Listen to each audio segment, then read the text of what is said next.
Ah, Hi. Hello. Happy Thursday, everybody. hi everyone. Yeah, hi Greg. Interesting I'm wait data I'm today. waiting yeah, this is great having Greg here today. Well, it's great having Greg here all the time, but I want to know Mm. who the latched hook is, and they can tell us is that a rug hooker that we've got in the Or is that a like a Navy, what do they call it, tail hook? tail Is hook? that Yeah. the I'm Probably guessing it's a probably the tail. tail hook thing, I think. Yeah, I don't think it's anything to do with the hooker. No. hmm, I said rug hooker. Oh, Rug. a rug. Oh, okay. Because there's a latch that you can Is pull that a the merkin hooker? Yes, something like that. Hi, Tanya. Hi, Donna Rose. It's amazing how few Greg. people know what a merkin is. Greg. proud to be American?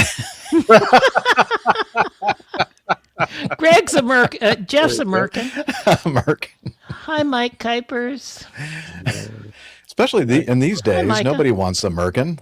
Nobody wants that stuff Well, there actually, anymore. they do because the trend is to be uh, uh, not entirely plucked chicken. Uh, and I some don't know. I think Can't they argue sell it that now. against. But Greg people who Peterson want knows what a Merkin the is. changes, because it takes a while to grow it all back, doesn't it? Main Marin says he's Merc until 5. Then he's clocking out. I Oh, think boy. You no, folks. we You're that would something. be with a W, I You're think, not an something. I'm M. not sure what, but you're something. Okay, Well, use your dictionaries. Look it up. Use the internet. You'll figure it out.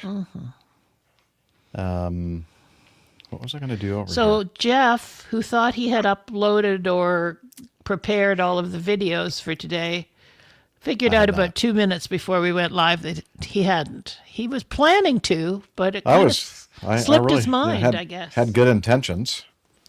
Well, for those of it's you the road to hell is paved with with good, those. exactly. I For know. those of you who were here last week, and you remember we had all sorts of audio trouble and stuff, we did troubleshoot that, so that should be okay today. She said, with her fingers Hey, Yeah, crossed. hey, we think. you put the mockers on it I now, haven't know. you? Uh, Put the hex on you. you have. Okay, can you hear this? Nope. Nope.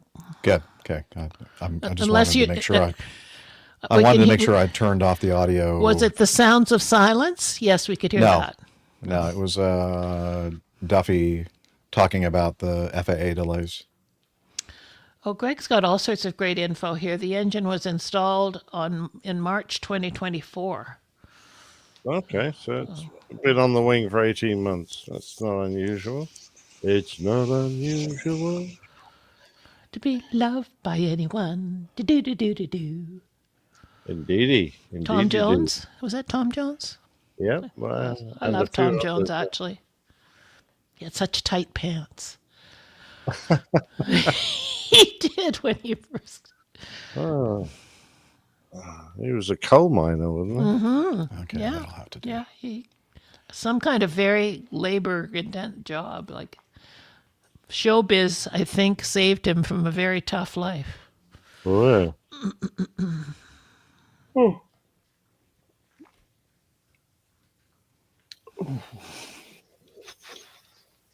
It's a bit stuffy in here. It's been quite a mild day today here in the United Kingdom. Has it? Yeah. It's I was playing petanque in my shirt sleeves. very nice. You didn't have to play in the big puddle. The big I guess puddle's that's gone. better than And, playing petanque in your pants. We're not talking about playing with his balls. uh, Well, are you sure? Anyway, we used to call Petanque that balls. pocket billiards. but the big puddle had gone, Nick, on your petanque course. Yes, Or well, wherever you yeah. go. I was actually playing at my local one, and that Oh, train. it was a different one. As well, yeah. You've got so many things going. I can't keep track. I know. It's tough, isn't it? It's just way too active. But I'm now playing Oh, twice a week. excuse me. Hi, Marielle. And that's her crochet channel name. So it is crocheting. I was Oh. thinking it was latch hook rug hooking, but it's crocheting. crochet. We were thinking it was the latch hook on jets that land on aircraft carriers. Yeah, But it's great to Touche see you, on the Marielle. crochet. indeed. Yeah. Welcome. My lady wife used to do a lot of crochet. When I she could was- never get I knit quite well, but I could never get the tension right on crochet. It She was my crocheted herself a bikini, which Did she? I bet you approved of that. I did approve of that. Yeah. 'Cause it was- yeah. Jilly was way ahead of her time. She was in a string bikini before there were string bikinis. All kinds of strings. Yeah. Yeah. Nick was hoping for no strings attached. Well, there you go. There you go. Oh, there you go. No, I wasn't a guess we good need- crocheter. Could And never it do wasn't that. lined either, which I thought was very brave. Hi, Ooh, Peter I like that.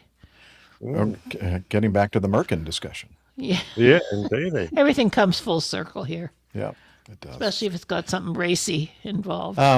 So I know I shared this with Liz, but I had dinner with my daughter the other day, Sunday, and she tells me she's getting into sewing and crocheting and quilting, All right. all these things. She and Jilly cooking. could. She should hook up with Jilly. Yeah, they could took up a storm. Yep, that's what we were referring to, Marielle. Catching the jets. Okay, I think whatever I don't have set up in Keynote, then at least I know I have the Okay, video files that so I you share can wing via it the from other- here on out, as it were, I can wing as it, a pilot. I think so. Let me hit play here. We All will right. we'll name you after that famous Chinese pilot, One Wing Low. Okay. Remember all that stuff after the Asiana thing? That was awful. Yeah, that was That funny. was not good.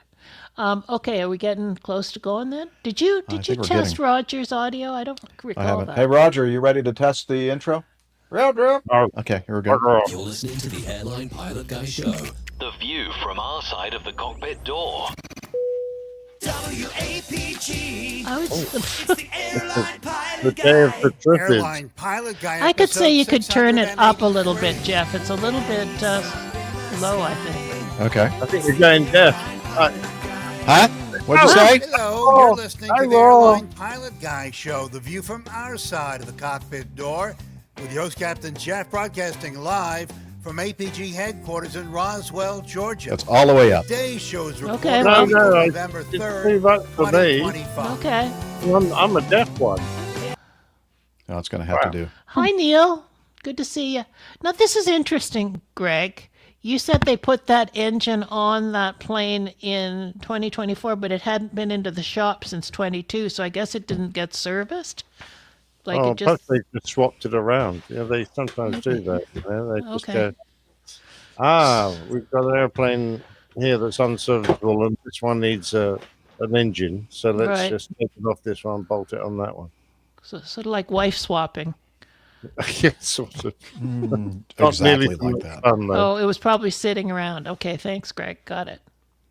Thank you so much for being here with all that great info. That's great. Oh, that's a nice drop, that is. Where's my? What do you got there, Nicholas? A bit of hobgoblin. Oh, IPA. hobgoblin! I know this. This is the time of year for that hobgoblin. It is indeed. My local pub has got it on draft now. You can have Hobgoblin IPA or Hobgoblin Ruby, which is rather. You must be this time. pretty happy. I'm always happy. Yes, I know you are a happy man. I had my snow tires put on this week, everybody, so I'm ready because we did have snow north Yay. of the city today. Now, Didn't if you drive on an ordinary dry road with your snow tires, does it make a funny noise, or do they wear out? Or what? Yeah, they're a little noisier. I mean, we don't allow in Ontario. We don't allow studs in our like snow tires. Some places out west they have metal studs in their tires, but those really chew up the road. So that's not allowed here, and those are really No noisy. studs allowed in Ontario. But certainly not around me. That's for sure. Anyway, I feel prepared for what's to come. Do you? Dig it. Well, not good. really, but I've done everything I can. No. Okay, let's see here. Okay, I'm ready when you are, think- Chief. All right. I think maybe we're ready here very, very shortly. Okay, very shortly. Here we go. I hope that it took me a while to do all the editing for the last episode with our intro because of me and my incompetence. So hopefully I'll be able to do a little bit better today. Hopefully be a cleaner crossed. show in all senses Yeah. of the word. After that, after the first like 4 or 5 minutes, it was pretty smooth.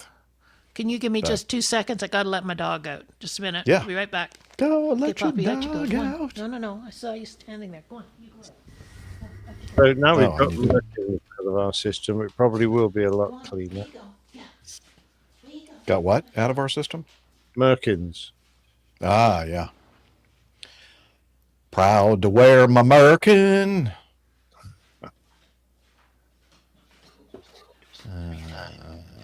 Radio Roger.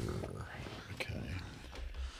And here. Okay, I'm back. Assets. Are you? Okay. Yeah, I'll Thanks. be back.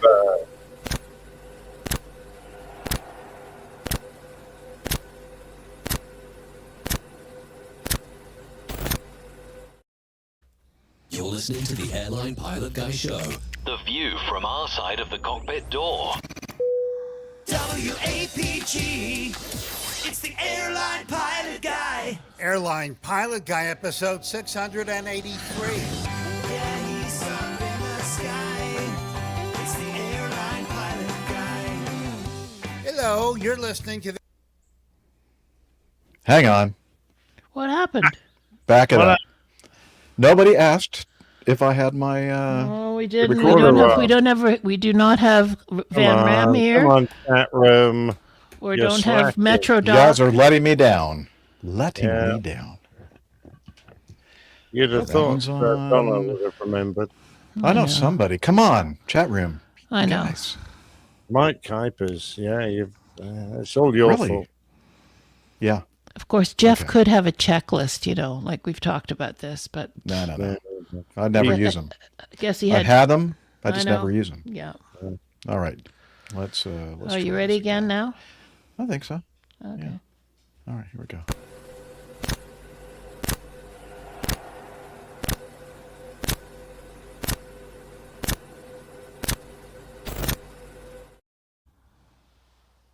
You're listening to the Airline Pilot Guy Show. The view from our side of the cockpit door. WAPG. It's the Airline Pilot Guy. Airline Pilot Guy, episode 683. Yeah, he's up in the sky. It's the Airline Pilot Guy. Hello, you're listening to the Airline Pilot Guy Show, the view from our side of the cockpit door, with your host, Captain Jeff, broadcasting live from APG headquarters in Roswell, Georgia. Today's show is recorded the week of November 3rd, 2025. Yeah, he's up in the sky. It's the Airline Pilot Guy. Picture light and he's flying by with the Airline Pilot Guy.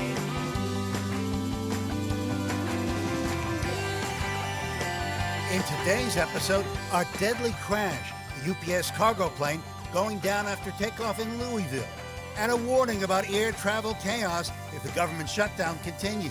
You may see us close certain parts of the airspace because we just cannot manage it. Also ahead, more news, your feedback, and today's plane tale. So get all settled in, tray tables and seat backs in the upright and locked positions, electronic devices powered on. I'm Radio Roger, and Flight 683 is ready for pushback. That's Louisville. Whoa. Thank you, Radio Roger. He's an award-winning TV and radio reporter currently at the number one all-news station in the nation, 1010 Wins on 93 FM in New York City. No, 92.3 FM. I knew I said that wrong. Dang it. All right, here we go.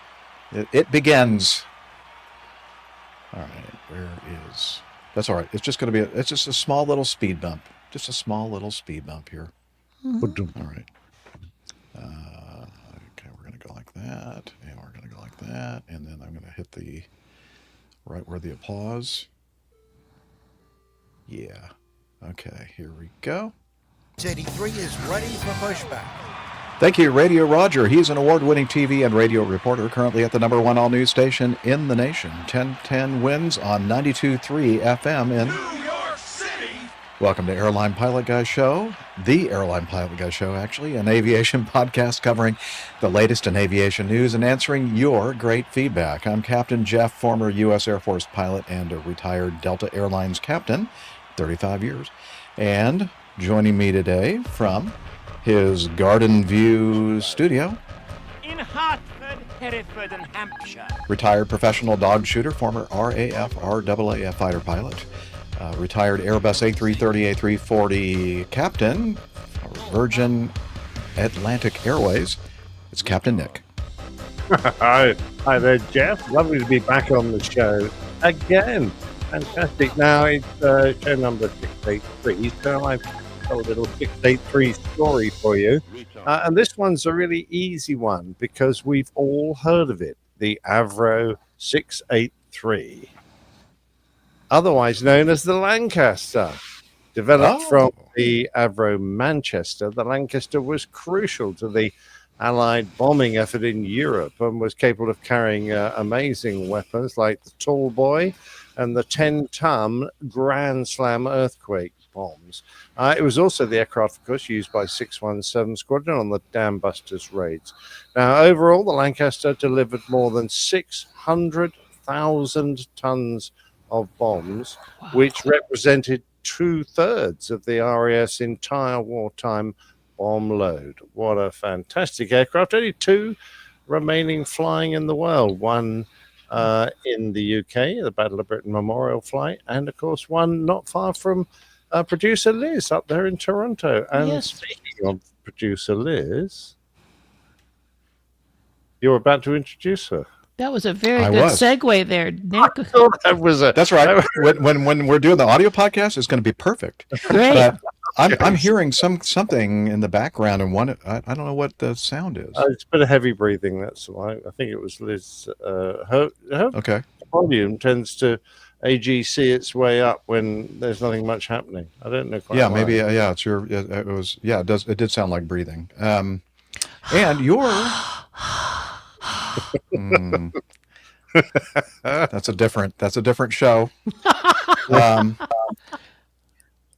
Yeah, but your audio all of a sudden, Nick, is not as beautiful as it normally is. I don't know Right. what. I'm That's sorry Oh, about don't that. start fiddling with it now, please. No, we're not. We're not going to fix anything. Shame, I'm just saying. All right. So I'm just going to pick up on that beautiful segue that you just threw to me, and we're going to do this. Oh wait, make sure. Okay. Yeah, from her studio in Toronto, Ontario, Canada. Retired financier and aviation enthusiast, spreadsheet master, and our producer. It's the lovely Liz Piper. Hi, everybody. And for our Canadian listeners, the Lancaster is actually in Hamilton, Ontario, very close to Toronto. You were right, Nick, at the Canadian Warplane Heritage Museum. But she's flying. She's up there every summer. They put her away for the winter, but she's up there in the summer. Right, fantastic. In Hammertown, huh? Hammertown, that's right. The Hammer. We call it the Hammer here. All right. Well, All let's right, do some. You boys have a good show. Thanks. Cheers, Liz. Let's do some aviation news. And this is where I push the button that says news. But I'm not going to because main man Micah is telling me that I am overmodulating. I think it's just when you lean in. Yeah, I know. I'm trying not to Hearing lean. an echo here. I don't know why you're hearing an echo. Oh, for frig's sake. Yeah, you're still coming in on the StreamYard. Well, I'm muted. I'm muted on I know, I StreamYard. see that. That's Oh, strange. Alpha Juliet's arrived. Maybe it's his fault. Yeah, it is. No. It's all his fault. Usually is. Hello?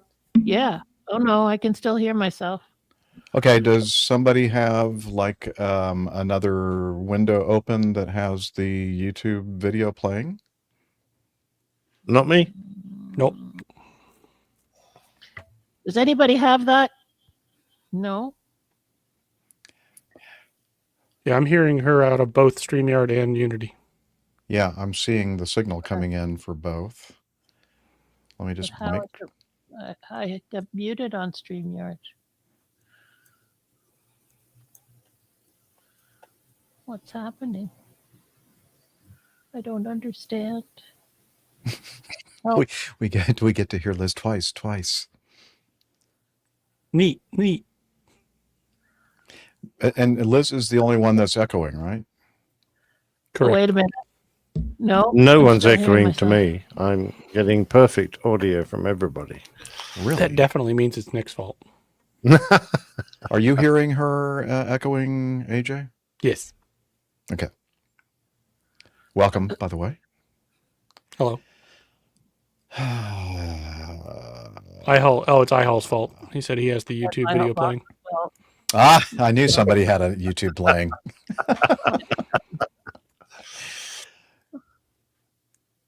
Weird. Okay, so Liz, and we actually checked this a couple hours ago and made sure everything was working properly. Let's see. But say something, Liz, and I think people in the chat room will confirm that they say are hearing something, you. Liz. Say something, Liz. I'm talking. Yeah, see, chat room, you should not be able to hear Liz. Yeah, you don't want to hear me. believe me. Here's a suggestion, just as a work around. Can Liz just put the slider on her mic down to 0 in the StreamYard? Oh, yeah, we could do that. See if that works. Go to settings in StreamYard. Just a minute. Let me just go do that. Settings, audio.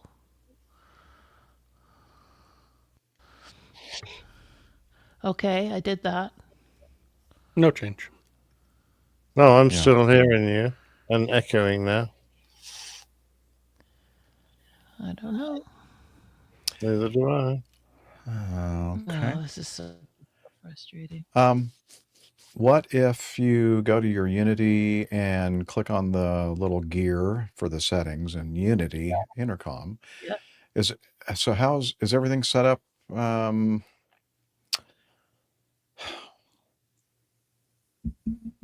What?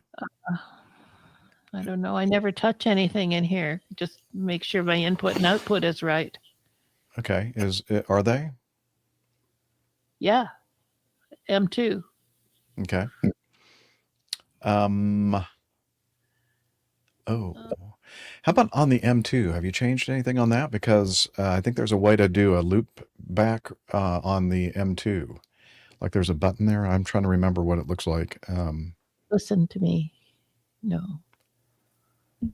I don't know. I haven't changed anything on my M2. Okay. Did Poppy change anything? Maybe. She's not very trustworthy.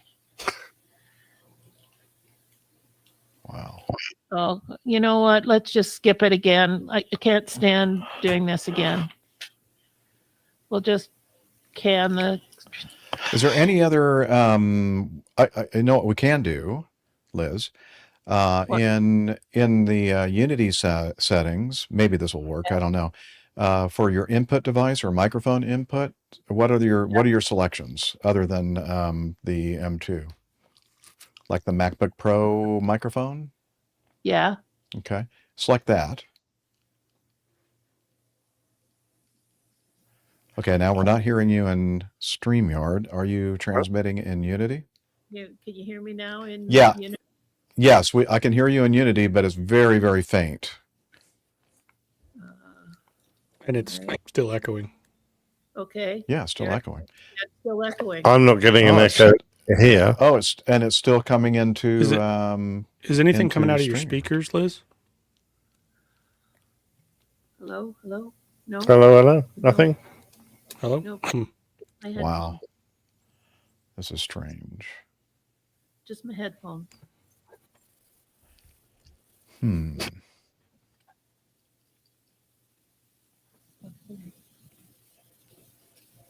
Yeah, iHall's still hearing Liz. So even though she's muted and mic's turned down, something is feeding into StreamYard. That's weird because it shouldn't be coming through StreamYard at all, you know? I got unmute. Edit mic. I can't. So that's interesting. Usually I can click on edit mic settings for Liz and it's grayed out. I noticed that. It's the same on mine. Like I can see the same thing. I can edit mic settings on Nick, and I think on you, but hers is Okay, check one more thing, Liz. On StreamYard, on the gear icon, the settings in StreamYard under audio. Let me go over there. Yeah. All right. Okay. What do you have selected for your mic? M2. Okay. Oh, but you wanted me. No, in StreamYard, I want that. Yeah. M2. I don't have echo cancellation. I don't have reduced. I don't know if that's going to work or not, but try it. Click on the echo cancellation. Clicked on echo cancellation. No, I'm still echoing. Yeah, it's not canceling the echo. You know what? Let's just forget Unity. Carry on with the show. Yeah, I think it has, you know what? It has something to do maybe with the new laptop and the sound settings or something, right? Maybe.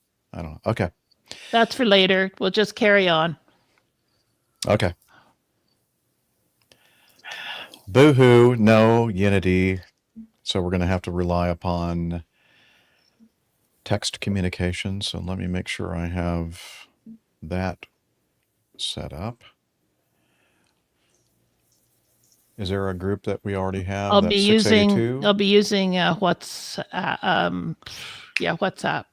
You want to just use the 682 WhatsApp? Yeah. Because Yep. I think, okay. Yep. Perfect. All right. Okay.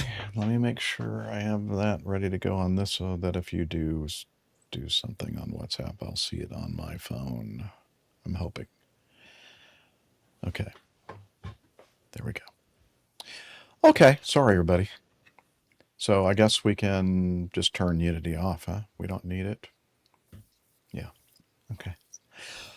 All righty. So let's see. We were about to hit the news thing.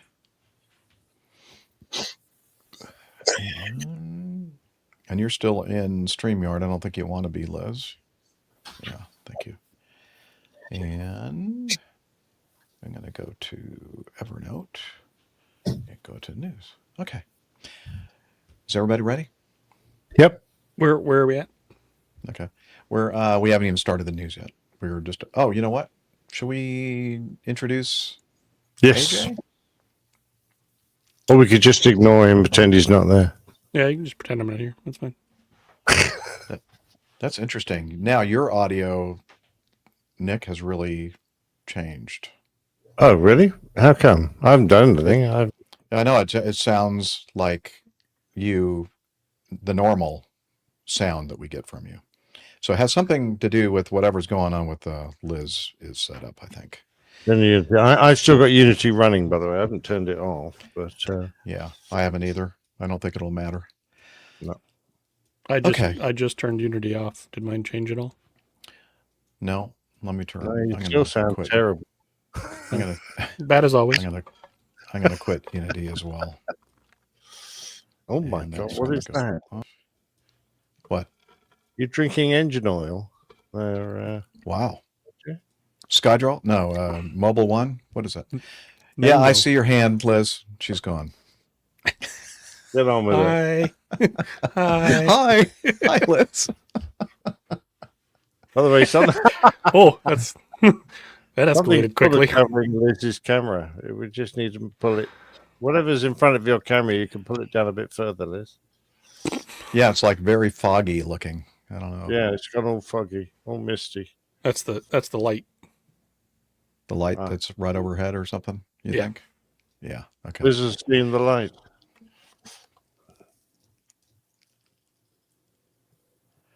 That's even worse. Good job. Right. Okay. We're going, Liz. We're going. What is a one chair turn? I don't know.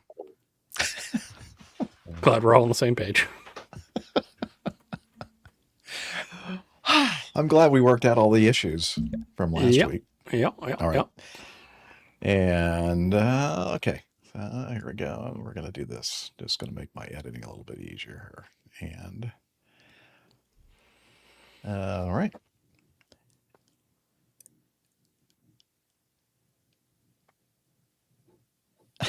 Why can't I find that? Here it is.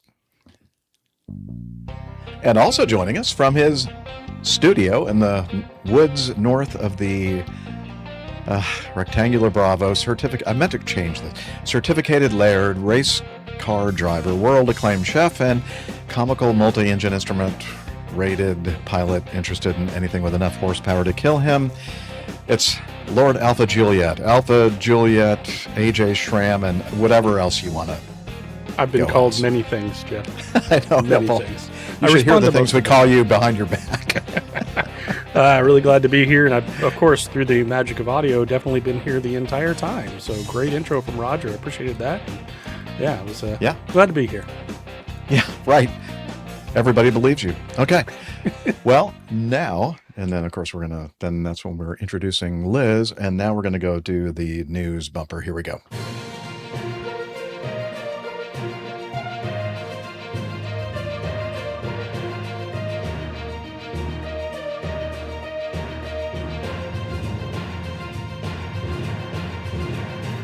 Stand by for news. All right, the first item we have is something that just happened day before yesterday, about little after 5 o'clock local time in Louisville, Kentucky.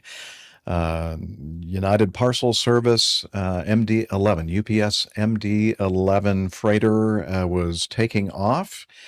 And we have a little bit of video here that I'm going to play while I continue to talk about this tragedy.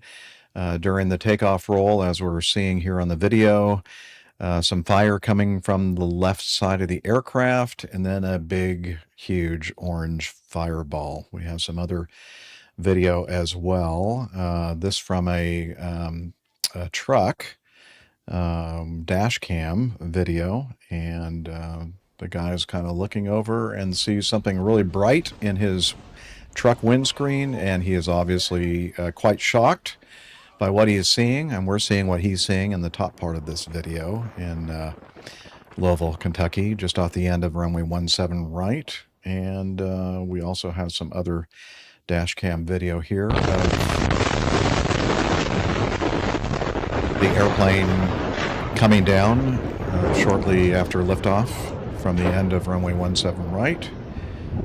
A big fireball, you heard the big explosion there, and finally another piece of dash cam video from a different angle showing the airplane touching down, making first contact with the first building beyond the end of runway 17 right.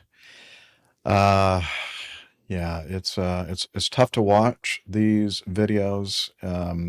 The UPS cargo plane taking off from the airport in Louisville killed at least, I think the death toll now is up to 12, 3 pilot crew members aboard the UPS jet, and at least, well, 2 pilots. I'm not sure if they were all 3 pilots or not. And then, of course, 9 on the ground so far have lost their lives. Let's see, they were taking off from the Louisville Muhammad Ali International Airport, headed for Hawaii, and didn't make it very far. The thing was fully laden with fuel because it's a long flight to Hawaii from Louisville, Kentucky. Let's see, 5:14 p.m. is when it was taking off, climbed to 175 feet before swiftly descending. It was carrying 38,000 gallons of jet fuel. Let's see. Of note, and we've already had at least one NTSB briefing on the very, very preliminary evidence in this tragic accident, and that is that it appears that the number one, the left engine, actually separated from the aircraft, very reminiscent of something that happened in 1979, I believe, American Airlines Flight 191, taking off from Chicago O'Hare Airport. The left engine separated from the left wing on that particular flight as well. So this is what we have. It appears that this is what has happened. I don't know if it was an explosion of the engine and that caused it to rip off the wing or pylon of the left wing, or what. But the fire that we saw in the video coming from the left side, obviously the big the hole and that is left by the departure of the number one engine, and you have fuel pumping out at great volume, as well as hydraulic and all kinds of other fluids. I'm sure that this happened so quickly toward the right at about the time the airplane was rotating, and that there was no, I don't think there was any way that the pilots could have like pulled a fire handle or done anything like that, which would have shut off some of the flow of fuel and hydraulic fluid and such. So it just happened so quickly that there's really nothing they could do. And they're also saying that the number two engine, they think, was also probably not providing a lot of power. It appears that in the video, the number two engine is compressor stalling, possibly due to airflow disruption from some foreign object damage from the number one engine. Not really sure yet. Of course, this is all very, very preliminary analysis from the NTSB and also from us and all the other so-called aviation experts out there. We're looking at the remains, or not the remains, but the actual flight data recorder and cockpit voice recorder boxes that are very heavily charred because of the intense fire. But they think that it looks like they're relatively intact, and hopefully they'll be able to get good information from them. And again, we'll have all this in the show notes. Greg Peterson, hello, Greg, in our live audience, is saying there is CCTV footage of the engine actually departing the aircraft. Okay. If there was a saving grace in this incident, it was that they were taking off to the south. Had they taken off to the north, they would have crashed on a major interstate. Yeah, there's a lot more stuff, a lot more infrastructure, a lot more potential for tragic loss of life and injury if they had been taking off on 35 left. That's for sure. Wow. So what do y'all think about this? This is terrible. Oh, absolutely, Jeff. And that you mentioned American 191, that DC-10. Although this was an MD-11. The basic airframes are very similar, and certainly most of the systems are the same.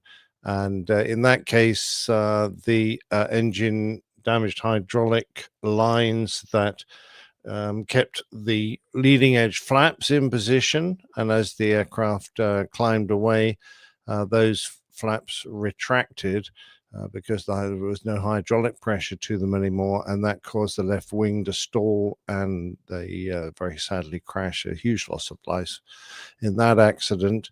So the parallels are there, but we're really unsure as to whether the same thing could have happened again. I'd be just a little surprised if it was an uncontained failure of that engine that managed to produce debris that went right underneath the airplane and into the number two engine, which is the one on the other wing. Of course, if the engine has come off, then that is possible. But as it sits, it has been common in the past for an engine on one wing to damage the engine beside it on a four-engine airplane. But to get right across to the other side of the aircraft is quite rare, or is very rare. And we're going to find out. The number two is on the tail, I think. On the tail, was it? Mm-hmm. Oh, of course. Yes, all right. I'm thinking three. I was thinking that's number three, but no, you're quite right. I'm not familiar with flying with odd numbers of engines. Yes, I see a point. It is, I guess, possible for them to ingest down the intake debris from the number one engine. Yeah, good point. Right. yeah, it's just appalling, and your heart breaks for everyone who has been involved in the tragedy, whether they have lost family members or they've just been involved in the clear up afterwards, because it's all pretty dreadful. Um, I don't think I've got much else to say on it. How about you, AJ? You've got the thoughts? I don't have a lot to add. Again, it's back to that we don't know a whole lot yet. I can just tell my experience with it, with this, how I found out about this. I'd just gotten done doing a return to service flight on a twin that had some significant engine work done, and so it was a little bit of one of those test flights where you're very, very paying attention closely to everything. So it's kind of stressful. Interestingly, oh, go ahead.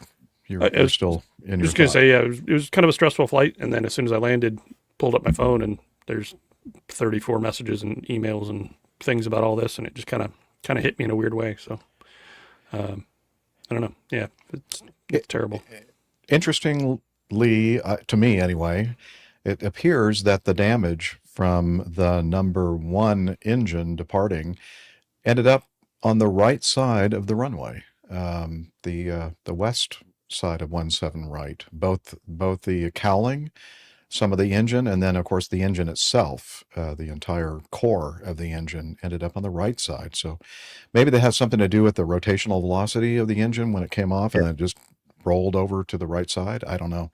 Another point to be made is, at first there was some information out there that said that this flight had been delayed by a couple of hours, and they were working on the number one engine. Maintenance was, however, I believe, since all these since that was made, those statements have been made, they have come back and said no, that's not true. That they weren't working on. There was no delay. They were not working on that engine. However, our engine expert in our live audience, Greg Peterson, says that the aircraft was on the ground in San Antonio for about a month, not too long ago, and they. Were working there. Well, I'm not sure exactly. Was it engine work, or was there something else going on there?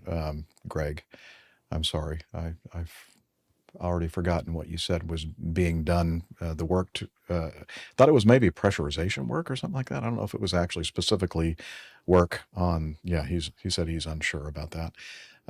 Leak in a fuel tank, Liz is saying. So. I don't know if that's related to this incident or not. Yeah, a lot of questions. I'm sure that the NTSB is going to be thoroughly investigating all these different things.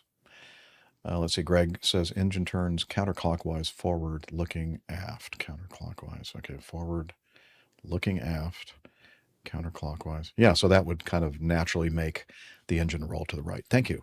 Okay. So I guess that makes sense. So many questions here about, what exactly happened. It's a tragedy. It's basically, as soon as that engine lifted off, it was the crew was doomed. There was really nothing. They were just along for the ride. I don't think there was anything they could do from that point. I mean, I've heard uninformed comments from people saying, well, the crash was due to the engine failure, but of course the aircraft is certified to fly on two engines. It can handle an engine failure and will still have enough power to climb away, and they can sort out the problem, turn around, come back on two engines. But if Jeff is correct in saying that the engine mounted on the tail, I'm not going to give it a number now in case I get it wrong again, was damaged and was surging, then that will reduce the thrust, and that makes it a real problem. They have very little chance indeed. Right. Yeah, as you say, these things are certificated at full takeoff weight to be able to fly and return for a safe landing.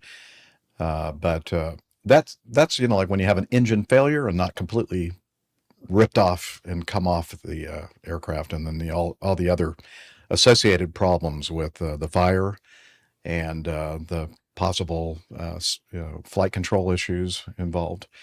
Greg says there were 28 flights of this aircraft since the service in San Antonio. Yeah, a lot of questions here, and as I said, looks like I'm sure the NTSB is looking at all the different pieces of data that they have available to them to try to come up with what happened in this terrible accident. So we will definitely be following up on this as we get more information. Anything else to say before we move on to our next news item? Okay. So as many are probably aware, here in the U.S., and we've been talking about the National Airspace System, the NAS, here in the United States for quite some time, especially since that terrible accident in Washington, D.C. in January. I believe it was January, earlier this year. And the fact that the air traffic control staffing levels are not great and haven't been great for quite some time and just getting worse. And the new administration had said that they're going to make it their priority. Sean Duffy, the Department of Transportation Secretary, and the FAA Administrator have been pledging that we're going to be spending a lot of money, and the bill that was passed earlier this year to try to update the air traffic control system and the national airspace system here in the U.S. as quickly as they can. And then, of course, then we'll throw in the government shutdown here. I think, what day are we on now? Like 37 or something? I don't know. 37 today, 38 tomorrow, I think. 38, okay. So that's not helping the situation. Air traffic controllers are not being paid. I think that they've gone a full month now without a paycheck. And many of them have 2 weeks without a paycheck. Oh, 2 weeks without a paycheck? Okay. And then I think that they're set for, unless this thing is resolved immediately, another pay period without pay. Correct? I guess you're correct. This is the second paycheck that they have. Okay. So it so would be a full month since they have received pay. a paycheck. And these people, they have, as Sean Duffy, the Transportation Secretary, mentioned in a speech, they have families, they have educational expenses, healthcare, all these different things that they still have to pay for, and some of them unfortunately have had to go out there and get other jobs, additional jobs, to make up the difference in the fact that there is no pay coming in. Now they will, I think, receive back pay, but when everything gets back in business, the government gets back in business. But anyway, it's a mess.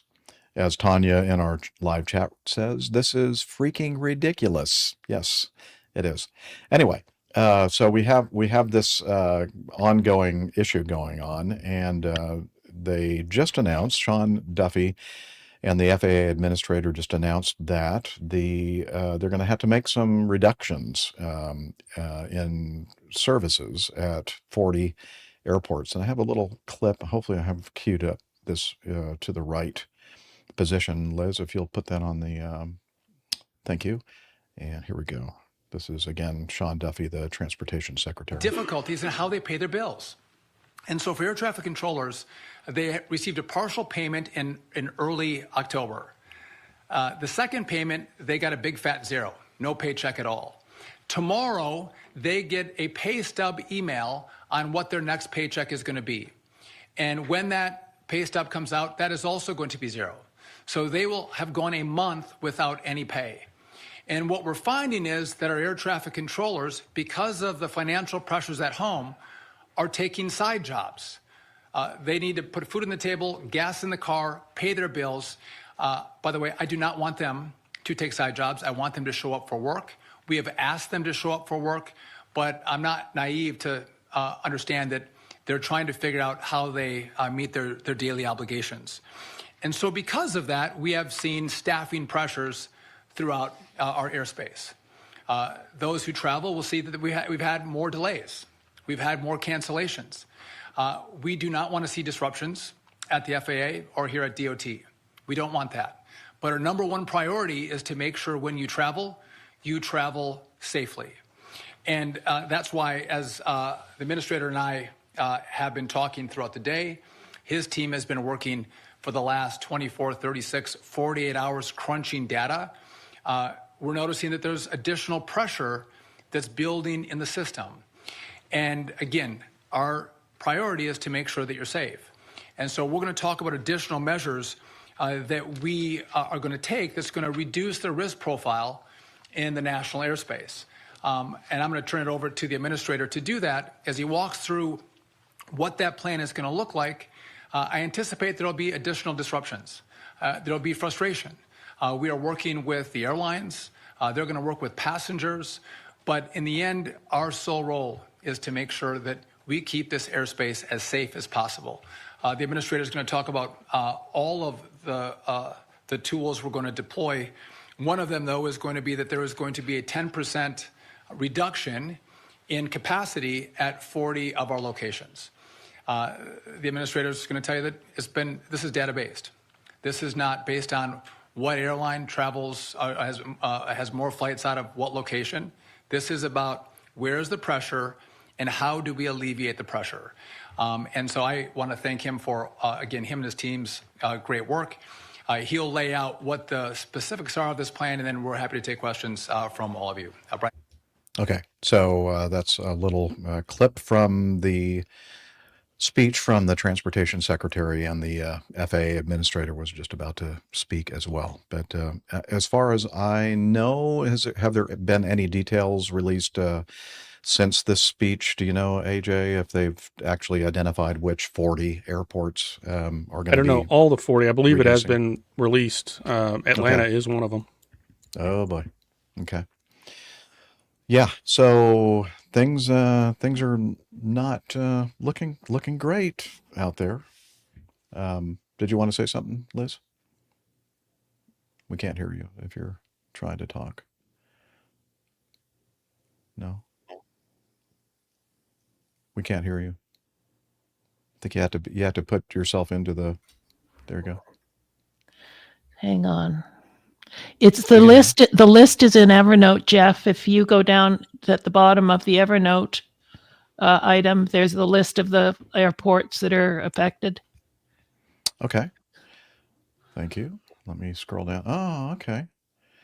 Wow. Okay.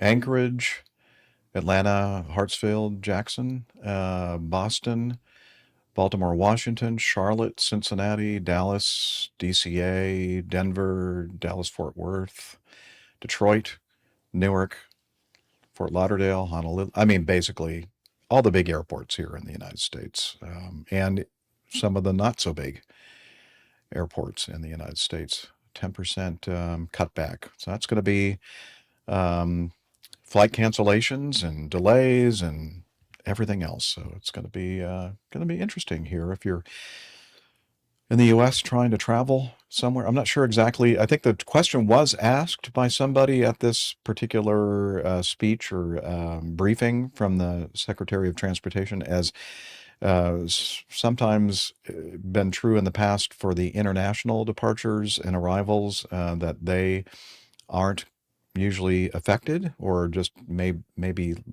slightly affected.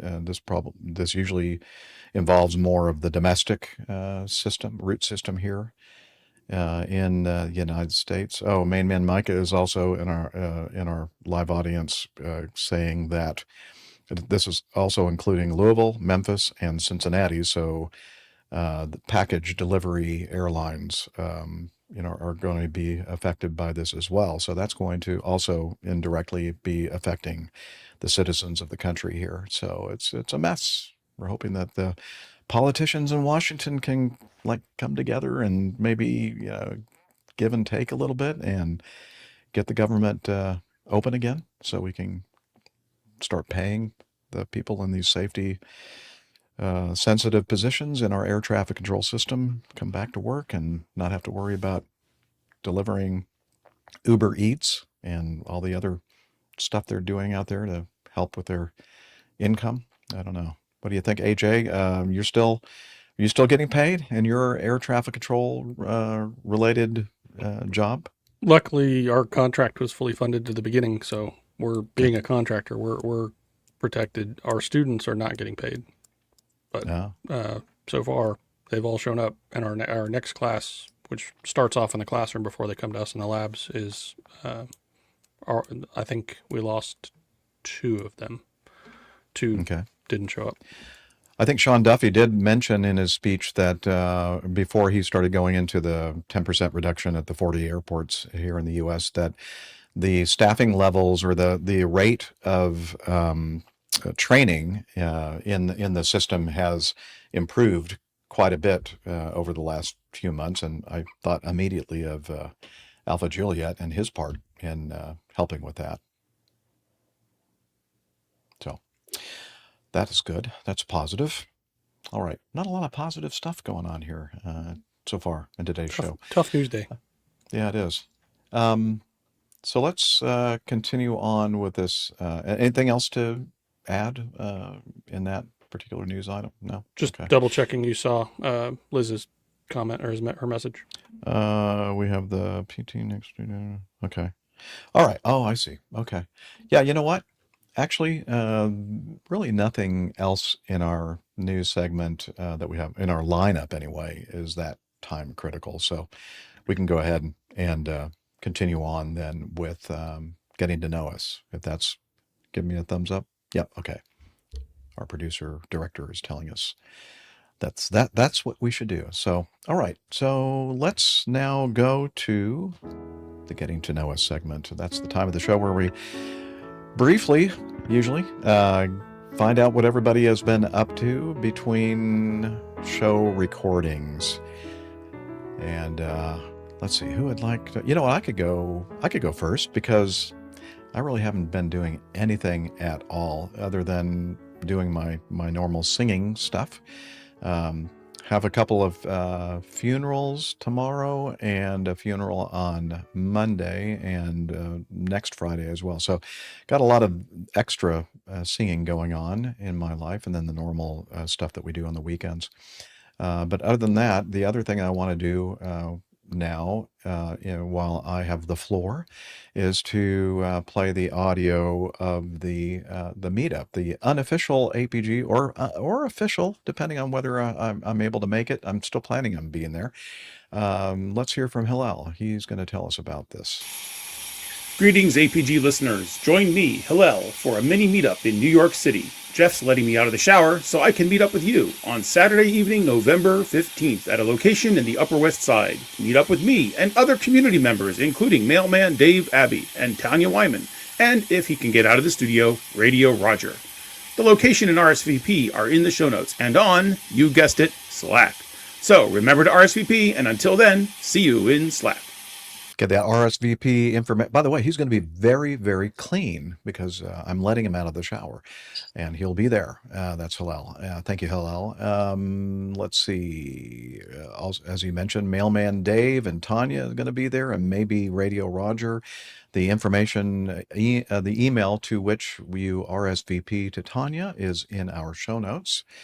So make sure you check that out. And when he made the audio recording, he didn't know exactly where the venue would be. And as we mentioned last week, it looks like it's going to be at the Dublin House, one of the best Irish pubs in town. It's just steps from the 1 train at 79th Street and next to a Banks's. And of course, everybody knows what that is.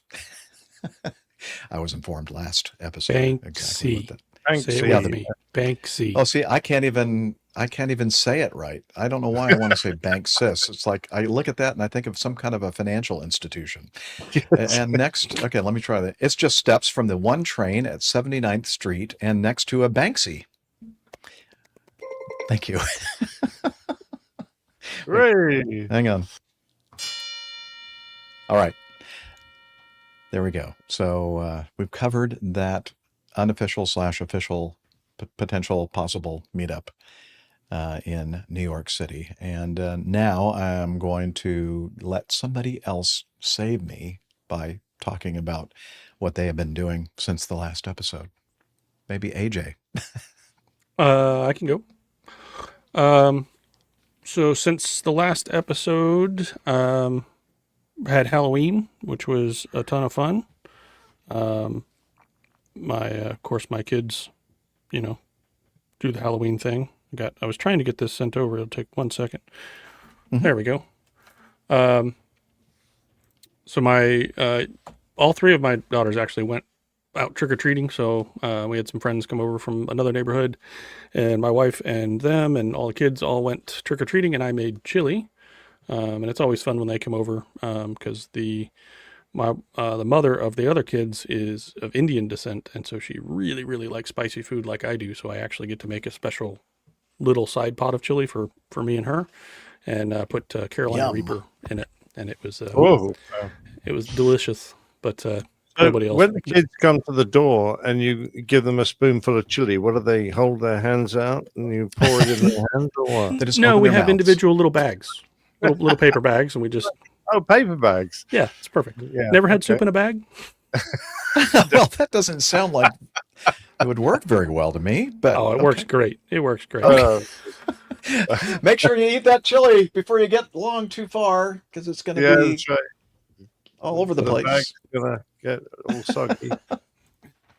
Basically, right. It worked out fine. Okay. But let's see. I would love to try some of your chili. I'm a great chili. Oh my! Look what it does to your teeth, though. Yeah, it does. It does have an effect.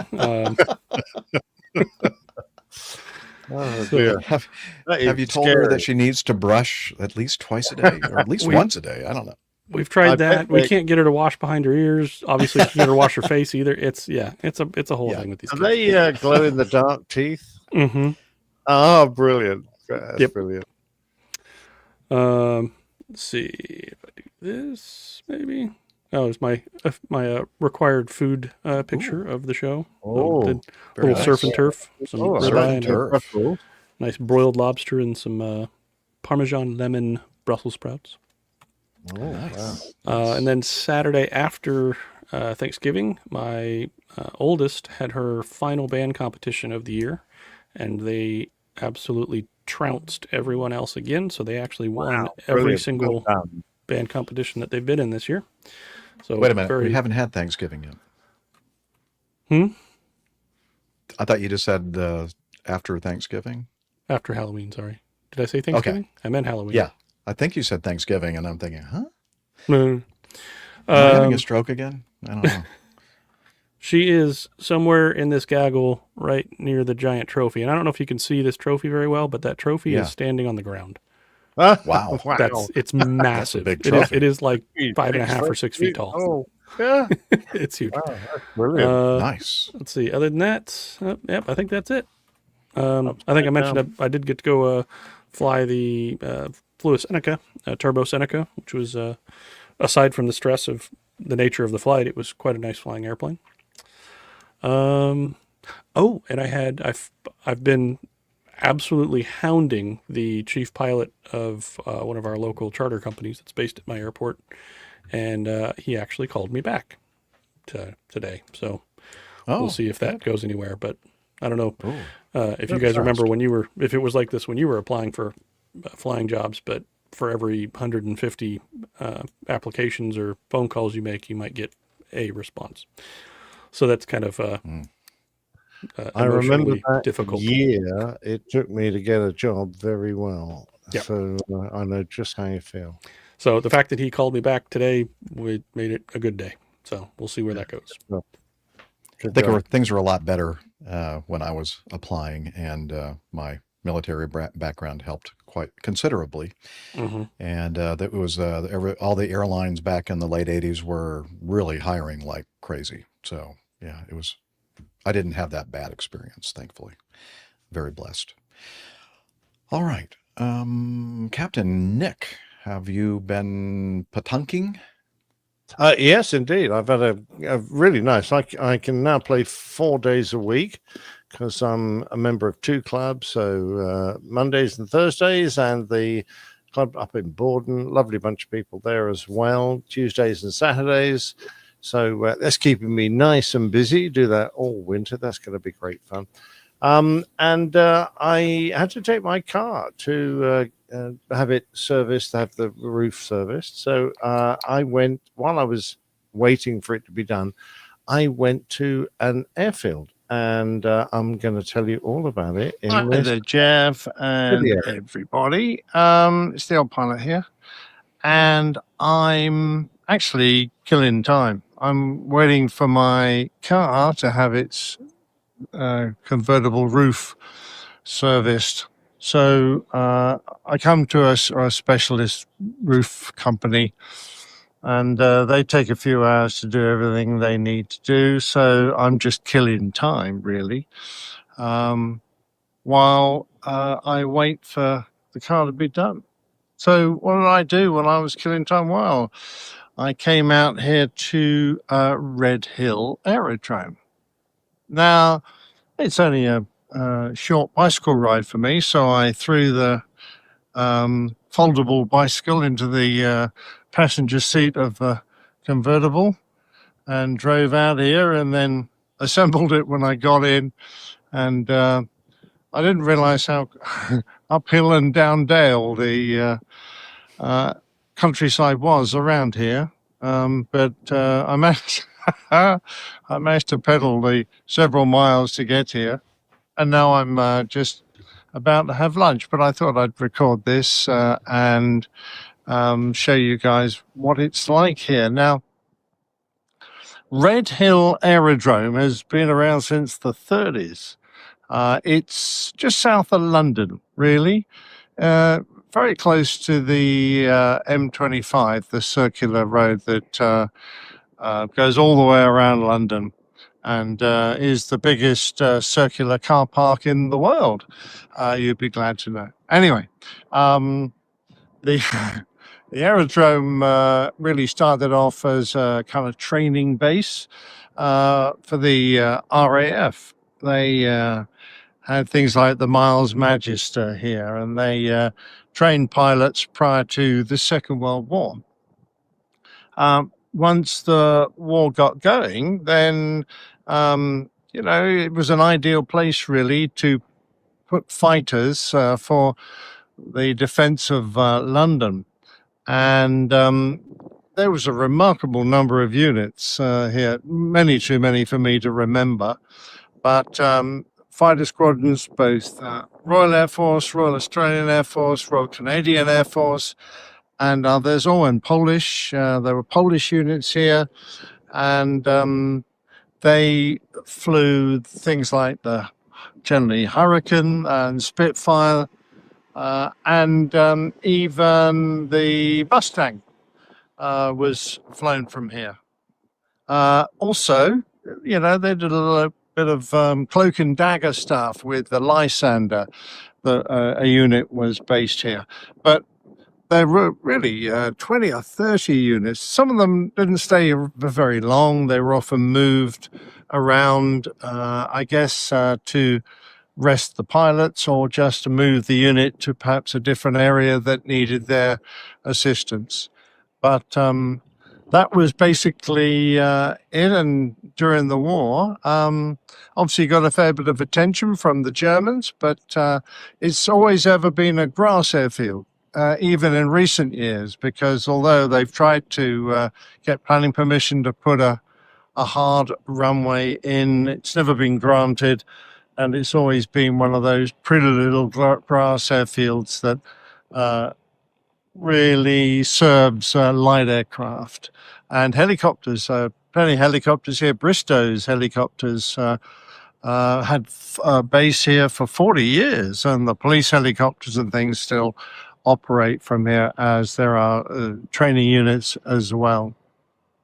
So after the war, the RAF pulled out of here, and it was turned over to civil aviation, and they've been here ever since. One of the most famous occupiers of Red Hill Aerodrome was the Tiger Club. Now, they were formed after the war with, as you can imagine, tiger moths. But members of the Tiger Club also fly a lot of vintage aeroplanes. They've sadly moved on to another airfield in Essex, but Red Hill was always well known for having the Tiger Club here. So that's it. They've got a lovely little cafe here called, I think, Hangar 9. And I'm about to have my lunch. We've got a show tomorrow. So I think it's tomorrow. What's today? Wednesday. Yes, tomorrow, Thursday. So I'll stick this in getting to know you then. And since I come here once or twice a year, if there's any listeners around who are near Red Hill, the next time I come here, I'll try and let everyone know, and perhaps we could have a lunch together in the Hangar 9. It's certainly a nice looking cafe and very reasonable. So that would be a good fun thing to do. Right. That's it from me at Red Hill Aerodrome. Back to you in the studio, Jeff. Oh, thank you, Nick. Looks a little blustery there at Red Hill. Okay, there we go. Oh. It looks so blustery, it blew away all the scenery. It There we did. go. Now we're back. I had to do a bit of sound editing on that to get rid of all the wind noise. The windshields weren't really up to the job. No, it was really nice. Just a bit of a hassle riding all that way, but it was good fun. It's just a lovely expanse of grass and a great airport, I'm sure, for the users. So that was fun. And Looked beautiful, beautiful. It was actually. It was great. Were you sitting on the bike when you were recording that? No, I was on the sort of decking outside the restaurant where they've. I was imagining you sitting on the bike, like just arriving. Now you're going to get the camera out and do your audio. I thought about that, video. but then I was a bit more organized than that. And I thought just while I'm still on here, can't do the cover art perhaps for. Oh yeah. Well, Liz is ready for that. So last week we had some good ideas, like what hit the max, a cheesemonger, cheese and trees, more beer, longer runways, and bigger women. Anyway, the whole bunch, including curry on the cable. But the one that took my fancy was Schrodinger's monkey. There was a little monkey that climbed into an aircraft. And they never saw it leave, and they never found it. So, for all I know, it's still in there. Did they even look up here in the cockpit? Obviously, that's where the monkey was. No. And we also had a story about smoke and fumes in the aircraft, toxic fumes, which made me think of Schrodinger and his experiment, his mental experiment with a cat in a box and some poison. And was the cat alive or was it dead? Anyway, so Shredder's monkey, yes, both, yes, at the same time. Yes, very clever. I never did quite understand how that works, but it was all to do with quantum physics. So I'm not really up to that standard. Anyway, with Schrodinger's monkey, I had to obviously put the little Easter eggs we have. And if you look the next window along from the monkey's head, you can see the logo in that white patch. There you go. You're just circling it nicely there. Uh-huh. That's great. And if you go up, I made it really hard this time. There's a piece of white tape. Oh yeah, look at that. And there, in the white tape. Yeah, you'll have to take this. You'll have to take the mouse down, and there we go, so we can see it. Exactly right. There's the show number on that piece of white tape, very faint. And all that was left then was to hide the jackass, and there it is in the hole on the fuselage. Peering out was the jackass. So actually, the monkey there, the monkey wasn't alone. The monkey had a penguin to keep him company. So I thought that was. Is that it, or is it the right in the top right corner? Right. Yeah. There we go. There he is. Yeah, that's him. Yeah. There you go. That's the jackass peering out of a little hole in the fuselage. As they do. There you go. So that was last week's show art. Very nice. Thanks for all the suggestions. Nick, I'm really proud of you for making it through that without saying catchy monkey. Slowly, catchy monkey. Yes, it's softly, catchy monkey. Close I enough. believe it was, because we used to have a TV police program called that. But there you go, called Softly. Anyway, yes, great fun. I'm looking forward to some great suggestions this week. Very good. Very good. All right. And I guess it's now time also for us to talk about our coffee fund. So here we go. Johnny, how much more coffee? No thanks. I love coffee. I love tea. I love the APG community. Coffee and tea and the Java and me. A cup. Oh yeah, the Coffee Fund. It's your way, dear listener, to help us financially if you'd like. If you have the resources to do so. As we always mention, that if you have to spend your money on shelter and clothing and food and all the essentials in life, including flying lessons, please do that. But if you have some extra money to contribute, we'd love to have it from you. A couple different ways that you can contribute to the show. One is the Coffee Fund Classic method, and since the last episode, we had a couple of our listeners do that. Of course, our Mazuz Karim, Dr. Karim, came in, as he does every month, with a generous donation. Thank you, Mazuz. And also MetroDoc, Ernest Holiday, as we know him, though, MetroDoc, also gave us a nice generous contribution as well using the Coffee Fund Classic method. There's also another way that you can support us, and you can become patrons of the show via Patreon. Information about all that can be found by heading over to our website, airlinepilotguide.com/coffee. Join us if you don't mind. You'll be glad you did, and we will too.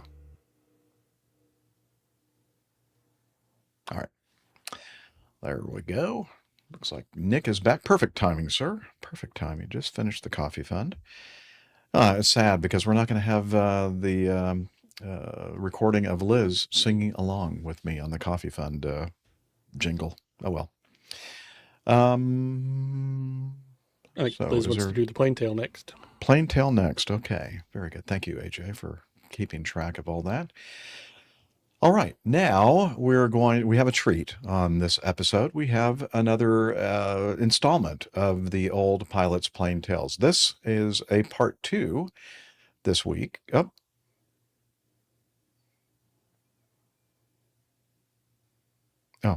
okay. I saw her holding up her finger. I see a digit. I don't know if it's the right digit. Okay. Oh, that's your thumb. So you're telling me everything I'm doing so far is good. Okay. I thought she was going like this, like, wait, hang on, pause. Okay. All right, let me get the plain tale ready. What's it called? Fast? Sorry. You do need to pause just a second. Sorry. My script that I printed, I have to pick off I need the script for this timing. Just vamp for a minute, please. Thank you. Oh, sure. We can do that. We can talk to our fine chat room folks. Got a good number in there today, actually. Yeah, look at that. We don't, it's not like some of the other podcasts.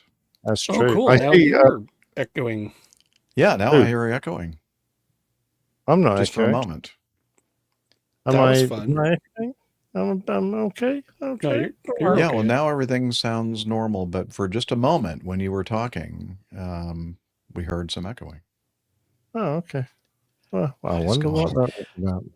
I'm wondering if Liz gave us another finger and is now leaving. So yeah, Liz is using a new laptop which has the new Mac operating system called Tahoe, which apparently has been causing some of the producers or creators of apps that involve audio issues, problems.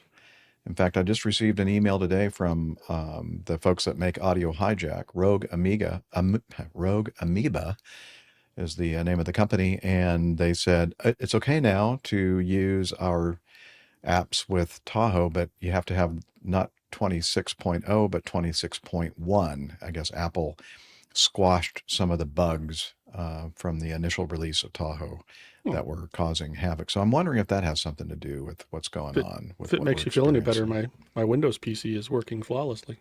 That does make me feel better. Thank you. The other issue, and maybe that we'll talk about this after the show. So Nick, we have a bit of a problem here because you usually have the script, which is actually, oh no, I know why. I've got it. Okay. We're good to go. Problem fixed. You see, I didn't even have to do anything, and I already fixed the problem. Crisis averted. You're an amazing problem solver. What a technician. Okay, anyway, Unity has a new version out as well that's supposed to fix some issues with Tahoe. So that might be what is causing all these issues. I don't know. Okay. It's called what? Fast Jets on the Front Line? Is that what you have in Fast mind? Jets on the Front Line Part 2. Okay.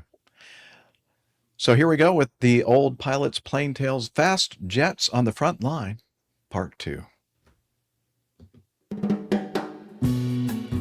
The Old Pilot's Plain Tales Fast Jets on the Front Line, Part 2.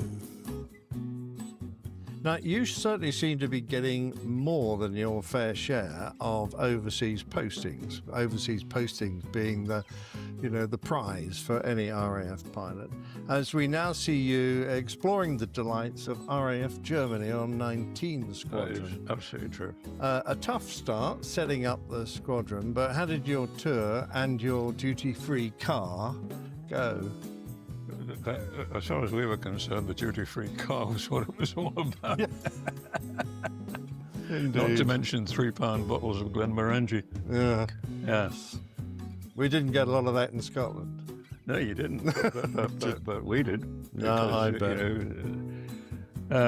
This was actually on the cover of the book, the handover day for the Oh, is Lightning. it? Oh, okay.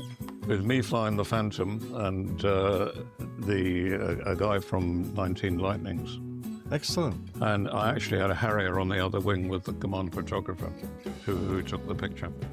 Well, that would have only been there for 20 minutes. Oh, mind you, that's probably fine. Well, I I flew with the two, and I remember the briefing. And it said, right, I'll spend half an hour on the Lightning and then come back down through cloud, drop the Lightning off and pick up a Harrier and go back up into the training airspace again.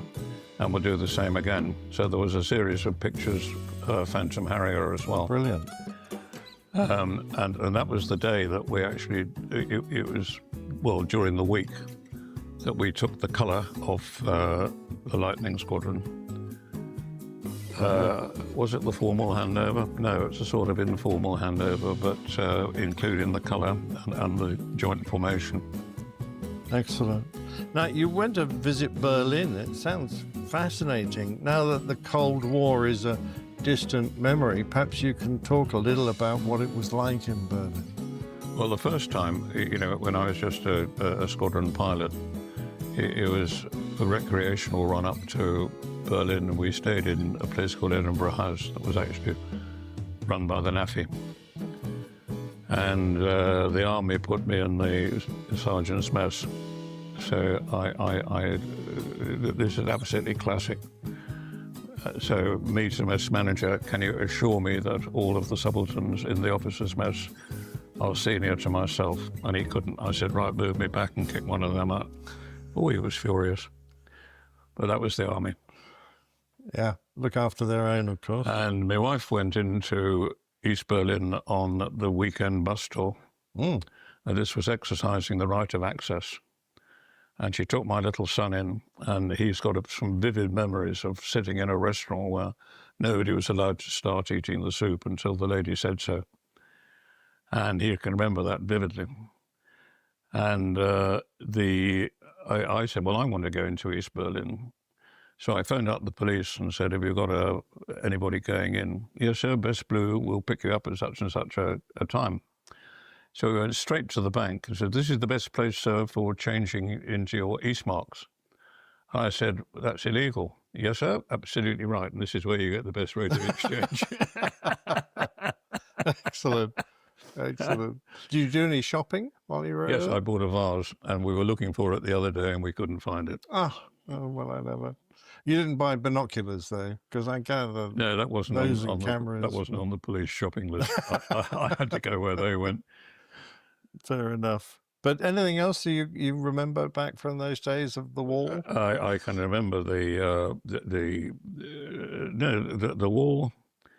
Well, the wall was just there, but I remember going to Treptow Park, where there was this massive statue of a Russian soldier with a sword in one hand and a baby cradled in his arm. And this is how they saw themselves as the great victors of Berlin. Never mind the truth, what actually happened. Mm. But the Russians said there were 10,000 troops buried in Treptow Park. The Brits reckoned there were 30,000. Oh, wow. There were 3 enormous mass graves, and the Brits reckoned there were 10,000 in each one. Oh, good Lord. And I can remember the 2 T-34s pulled up against the Russian War Memorial. And the word was that these had been pulled off the street just immediately after the surrender. And the Russians knew exactly where the delineation was going to be between the sectors. And they pulled these 2 T-34s into the British sector and positioned them back to back. And they reckon that there are still bodies inside, and they just welded up the access. Oh, good Lord. And that gave them right of access to change the guard on the War Memorial. And they had right of access looking after Rudolf Hess in Spandau prison. Now, our response to that was the weekend bus tour for the families, run by an education officer. Yes. Okay. and the Americans, of course, did the same thing. And their guys at Checkpoint Charlie were absolutely superb. They were wearing fatigues all the times I went through. And white helmet, white belt, white gaiters, white gloves, incredibly polite. They were brilliant. You go to Berlin now and you see these ridiculous actors poncing around this garden shed that's supposed to be Checkpoint Charlie. And they don't realize it's a shrine. Mm. And the old Berliners, the old Berlin hands, are absolutely devastated by what's happened and how lightly the young are chosen to view Checkpoint Charlie as a tourist attraction. Yeah, there you go. Now, your description of the Phantom's shortcomings, I enjoy that very much because they're absolutely spot on. And you mentioned the difficulties of operating in German airspace, as well as some very exciting flying exploits. Certainly it presented some challenges had you gone to war. Yeah. Okay. A head-on attack with the Sparrow missile was absolutely as advertised, and you had enough room to do it. You then have the problem of the stern conversion. And in those days, we had the AIM-9 Golf, which could only be fired from the stern, as you know. And of course, you've then got the Mongolian hordes pouring across the border, and you don't know who you're turning your backside up to. Yeah. And that was a real problem. And of course, in peacetime constraints, you couldn't go particularly fast. So you really were stuck with a stern conversion, putting your backside up to the enemy and not having a clue what's behind you. And that was a real problem. Interesting. Yeah. Now, that was assuming a low-level attack, and then we got muddled up because the Americans decided at one stage, that this came later, that they could manage full electronic backing, including comms jamming, but only for 2 raids a day, and NATO at the time was planning 8.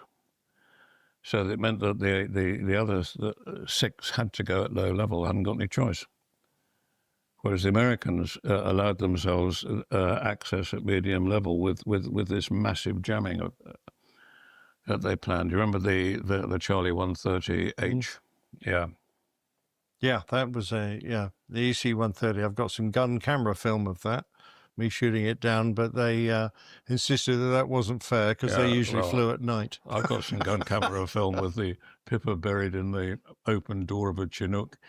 that actually got a complaint from the helicopter people. Oh dear.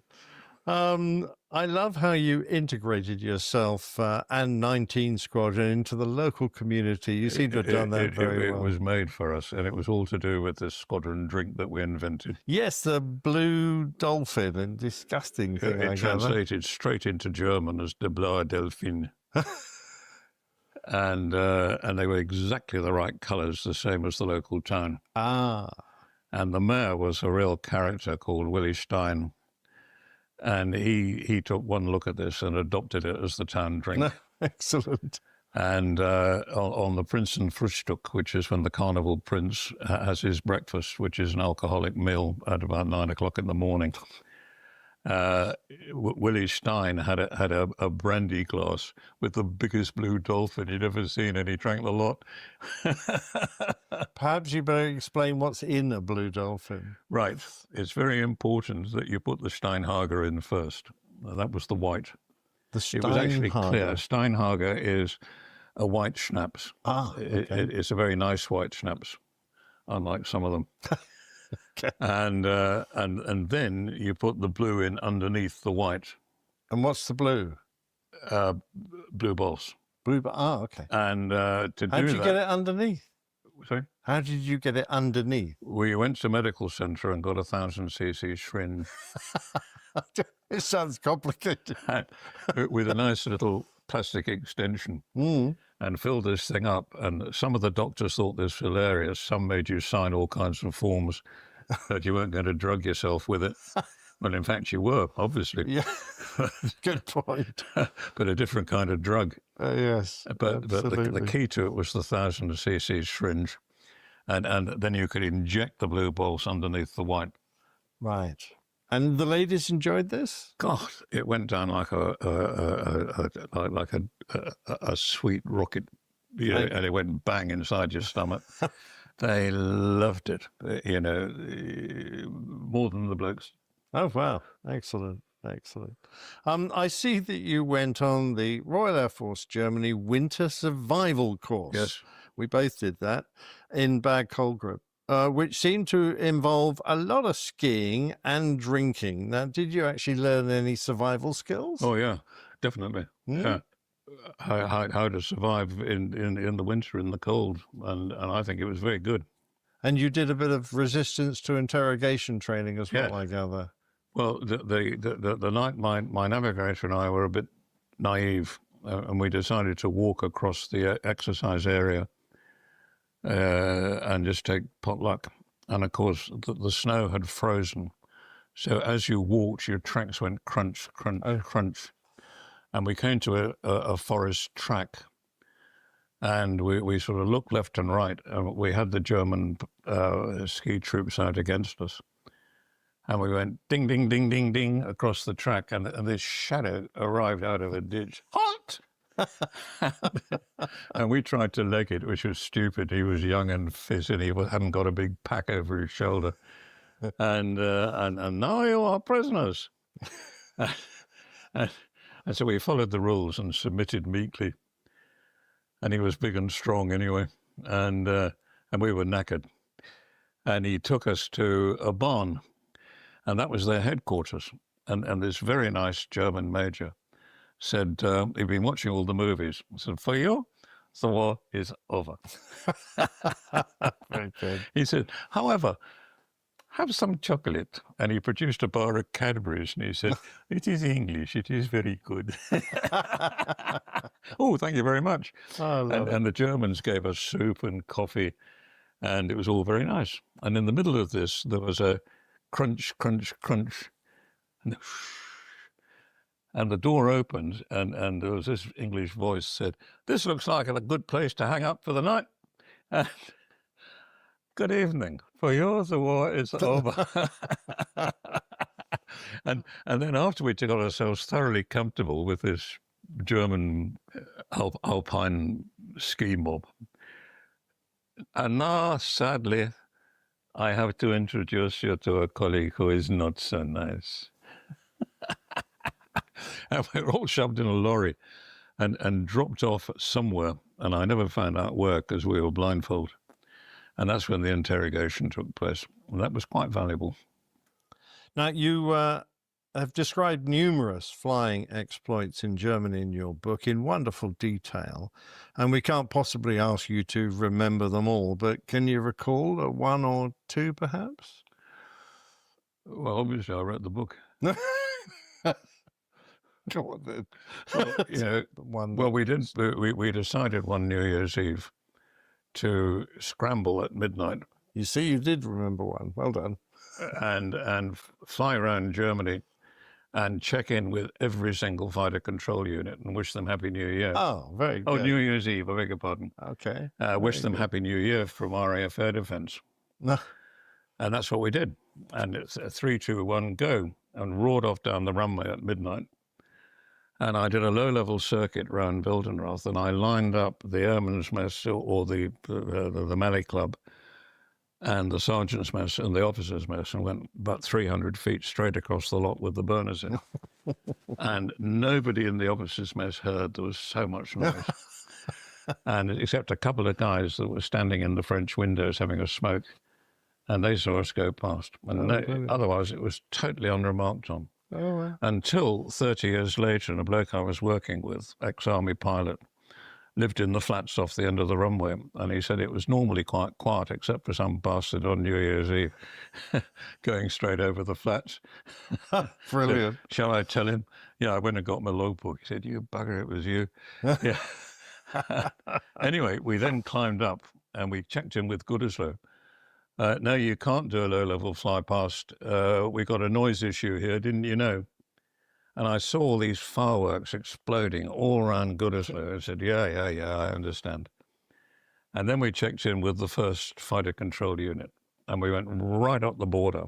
It was a border patrol, so we went into the border, up the border, checking in with each fighter control unit in turn and saying Happy New Year. Brilliant. And then we did the Dutch over at New Milligan, and then the Belgians, and then landed, and that did us a par of good. You know, the goodwill that generated lasted the whole of the next year. Wow. So it's a nice story, and it's totally true. Absolutely. Yeah, it's brilliant. Thank you. Eventually, you have to return to reality and take up a post as an instructor. You see, this is the trouble with volunteering to become a QFI. You got a job as an instructor on 228 OCU, training budding Phantom pilots. Yes. Were you looking forward to that job? Yeah, I didn't mind that at all. I thought that was not a bad thing to do. Yeah. And I've been quite a long time in Germany, and I was quite tired. And I got my duty-free car. Thank you. And I exchanged headlights with a padre who was just joining, and he had a Peugeot 504. Oh, so they pointed the right way. Yeah, and we parked them end to end and swapped headlights. Excellent, excellent. And then drove back, and we at that time we took a married quarter at Coningsby.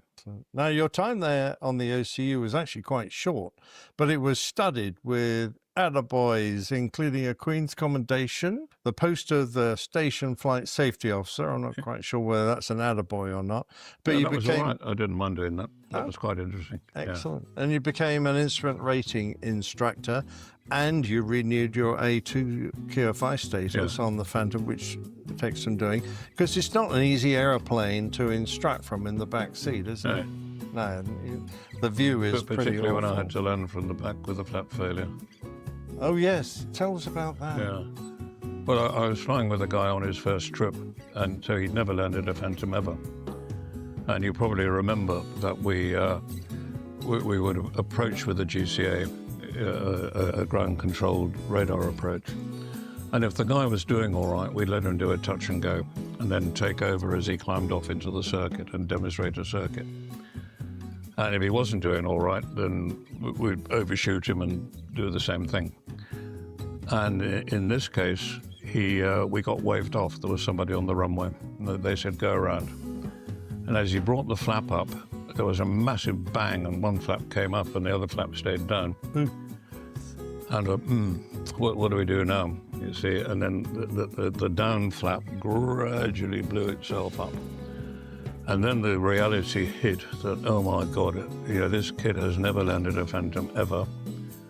So QFI, you've got to land from the back flapless. And it's something we used to practice, two QFIs together. And we used to laugh about it and said, well, it never happened for real. And it did. And I briefed the guy very carefully how he was going to take over on the runway, because he had the nose wheel steering and the brakes and the hook if necessary. And anyway, I did a very, very low circuit so that I could see the runway, and at a Spitfire circuit, and rolled out at the last moment so I could just see the edges of the runway, and landed it, and then controlled to the front seat, and it was fine. And years later at the Phantom Reunion, up in the Moon on the Mall, this guy comes up to me, and can I name names here? Yeah. And he was telling me, amongst all the noise about this landing from the back seat. I said, don't be daft. I said, that was me and a bloke called Di Whittingham. You know, I am bloody Di Whittingham. I said, no, you're not. He had a Beatles haircut. And this guy was like a pink cue ball. And he said, yes, but we were all younger once.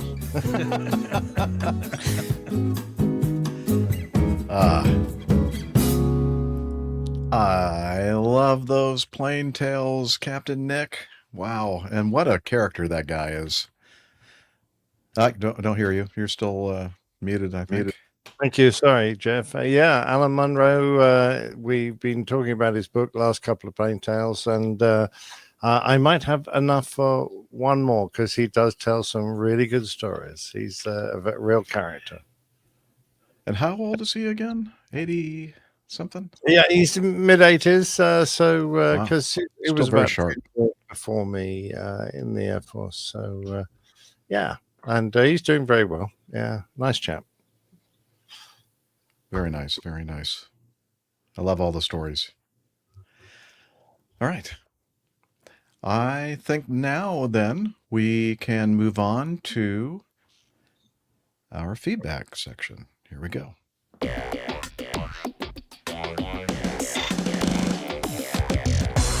Captain, incoming message.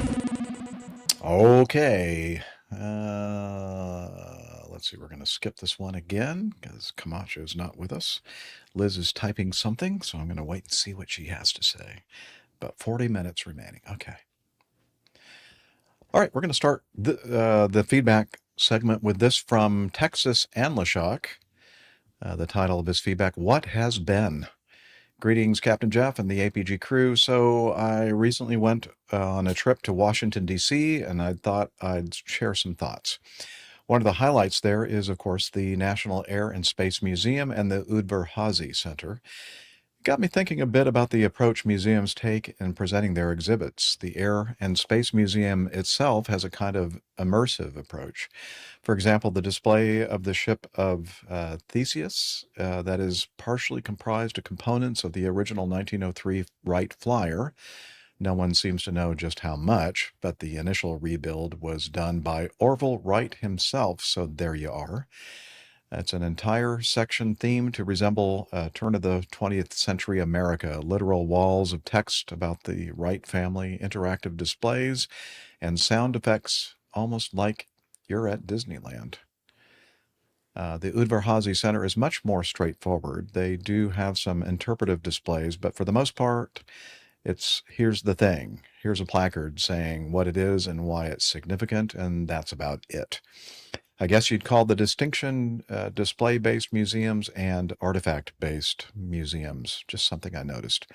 At Arlington Cemetery, I saw the Pan Am 103 Memorial Cairn, and while returning to Reagan National, I stumbled onto a small display about the plantation that once stood on the land that is now the airport, the Abington Plantation, a property once owned for a time by George Washington's son-in-law.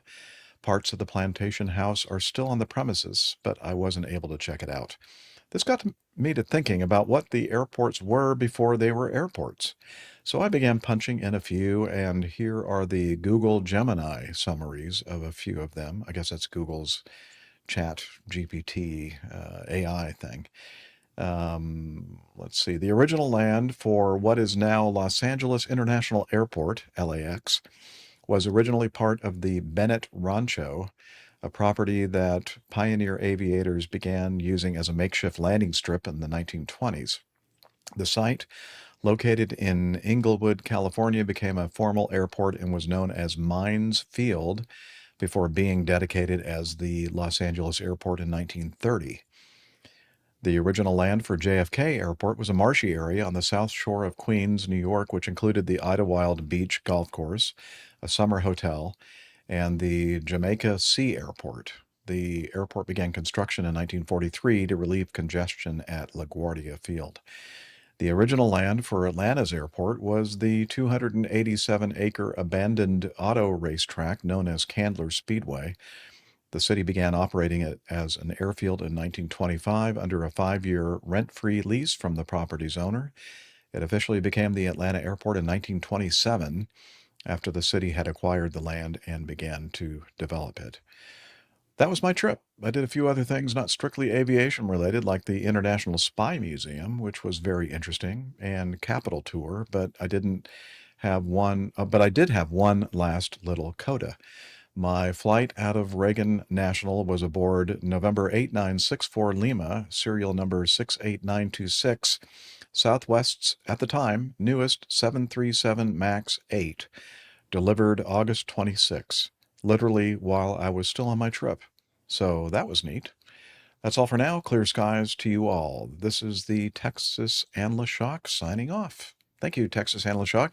That new airplane smell, huh? I guess you had on that 737 MAX-8. That's cool. And it kept all of its doors and trim systems. And apparently we didn't have it in our news segment. Didn't fall off. Actually, it's interesting that Texas mentioned the places that have been turned into airfields. I used to go into New York, and our hotel was very close to the Roosevelt Field Mall. We used to go shopping there, and it took me a while to realize that that's where Lindbergh took off on his solo crossing of the Atlantic, landing at Paris, and that was the opposite. So it was an incredibly historic airfield that had been turned into a shopping center. What a shame. Yeah, that is a shame. They said Atlanta Airport was called the Raceway, Candler Speedway? Candler, I believe it's the same name as the famous Coca-Cola bottler here in Atlanta. Made Coca-Cola quite famous, and that's why the headquarters for Coca-Cola are here in Atlanta, right next to Georgia Tech. Yeah. Been to the museum. Yeah. Very interesting. I'm sure there are a lot of great stories. In the JFK marshy area, once known as Idlewild Airport, was changed to John F. Kennedy, I think like the next day or within a week of the assassination of the president back there in the early 60s. All right. Thank you, Texas and LaShock.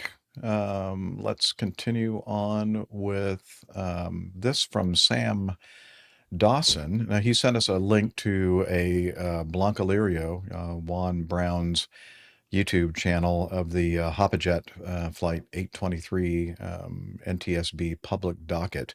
Now, I'm not going to play the video, Liz. Sorry, I should have told you that. He says, a very interesting watch of Juan Brown's analysis of the Hoppajet crash you covered some time ago. Not what I would have guessed as a possible cause. And so the video, or actually the investigation, the docket talks about the dual engine failure that left this private jet powerless. And the investigation is focusing on a variable stator vane and corrosion, examining maintenance history and engine wash procedures. A deep dive into technical details reveals a potential cause. Again, this is not a final report. It's just a release of a public docket, which kind of sometimes gives you some hints as to what they're kind of focusing upon on the investigation. Sam says he flew helicopters quite often over saltwater, and we did engine washes quite regularly. So Seems like that may have been the case or the cause of this terrible I think crash. it suffered a couple of dual engine start failures, which sort of pointed the finger at the stators. They're the movable vanes that are at stages in the engine, generally in the front of the compressors, that sort of set the air up at the right angle for the rotating compressors blades to receive. If they are at the wrong angle, then that airflow becomes very disturbed, and effectively the blades in the compressors stall, and that will obviously cause an engine stall and a loss of power. I know that because I had one in a 340. So we lost an engine, luckily, before we even got airborne. As we tried to taxi out, the engine failed because the in IGVs, the inlet guide vanes on one of the engines had failed, and the engine didn't want to accelerate. We refused to accelerate every time I tried it. It just failed. So that, and Diana Tickle has asked, "What's an engine wash?" Well, funny enough, you run the engine and you have a sort of a gantry on the front, circular pressurized liquid delivering gantry that as you rotate the engine, it sprays cleaning fluid into the blades, which takes all the muck off. I think I've got that about right. I've heard it called or heard it described many times by the engineers. I've never actually seen one in progress. Yeah, same thing. That's exactly how I've heard it described, but I've never seen one either. Yeah, I've never seen it. Sounds reasonable. Or you Kind of like a just mouthwash fly the with no airplane, mouth. yeah, into some fresh water. That will do it instead. Okay. Well, you don't want to fly it. You just want to taxi it. No, that's why they have the boat Okay, ramps. You just yeah, taxi it taxi it in, and then you can just turn around and come back. into a big pond. Yeah, Yeah. that's a good idea. Yeah. All right. Well, thank you very much, Sam, for that. And that link will be in the show notes. Let's continue on with another piece of feedback from Texas Anlashock. Actually, Texas Charlie. Isn't Texas Charlie different from Texas Anlashock? Yeah. They sure do Interesting. have different names. Yeah. Where are we? Well, we're on number 6, I believe. Okay. I don't think Texas and the Shock speak Spanish either, so that's a clue. I don't hear you, Liz. No, I'm not hearing her at all. Okay. She goes, never mind. Nothing is working on that brand new laptop. Okay. Oh, she's typing something, I think, because it's Texas Charlie. Okay. Okay. And that's you need to work on your enthusiasm, because that had 5 exclamation points. Oh. Okay. It's Texas Charlie. There you go. Oh, thank you. Much better. Thank you. Okay, let me queue up the associated video here with this piece of feedback. I've had this ready to go for quite some time. We're finally getting to it. Yay.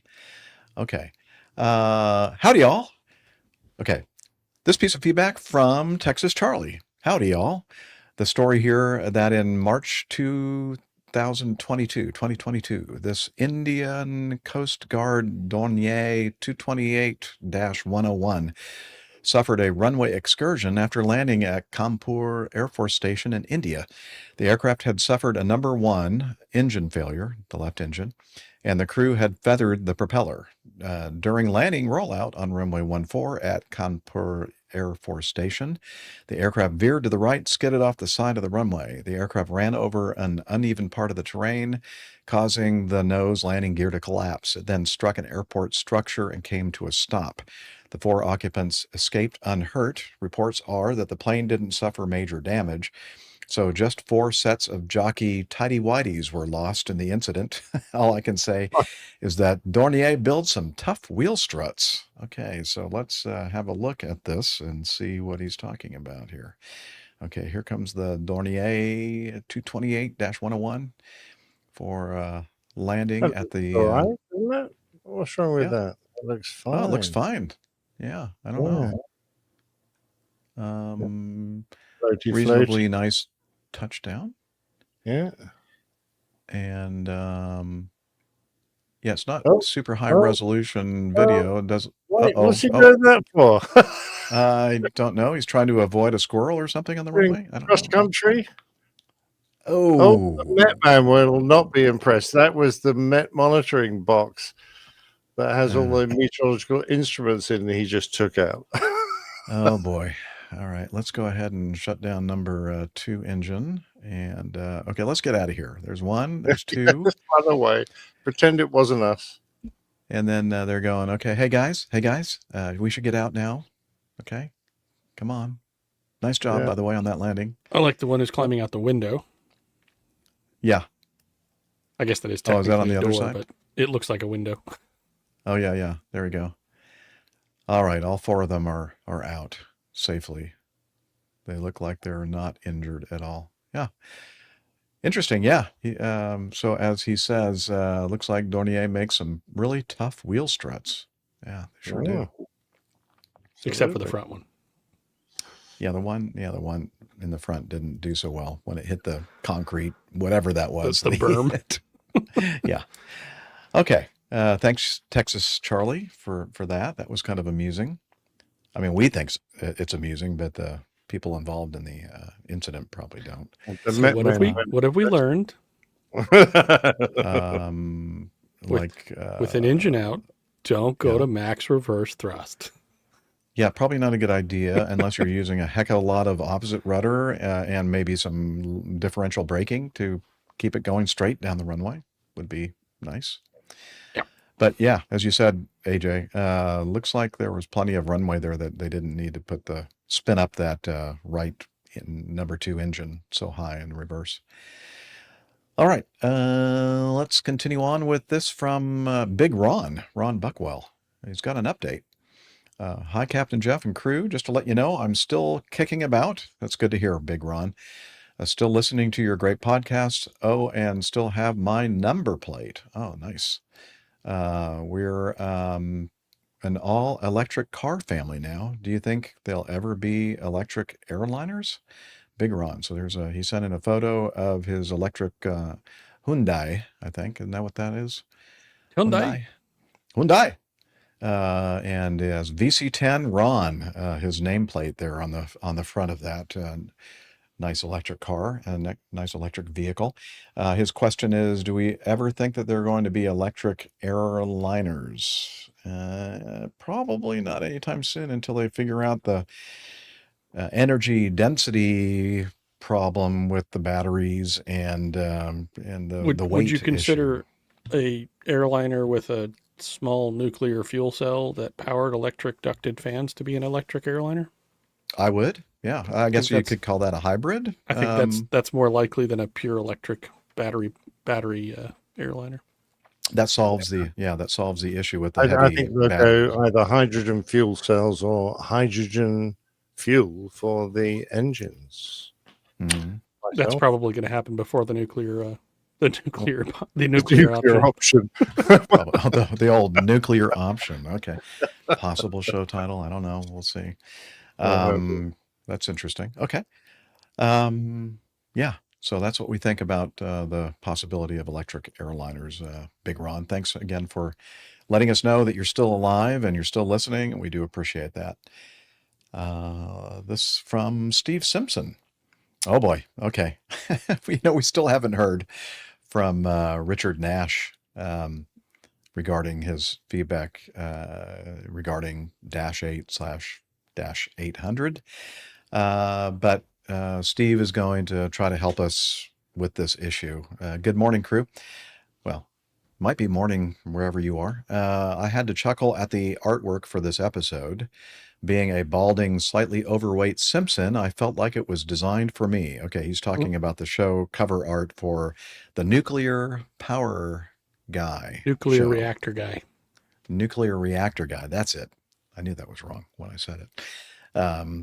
Thank you. Nuclear Reactor Guy show. I had to chuckle at the artwork. Okay.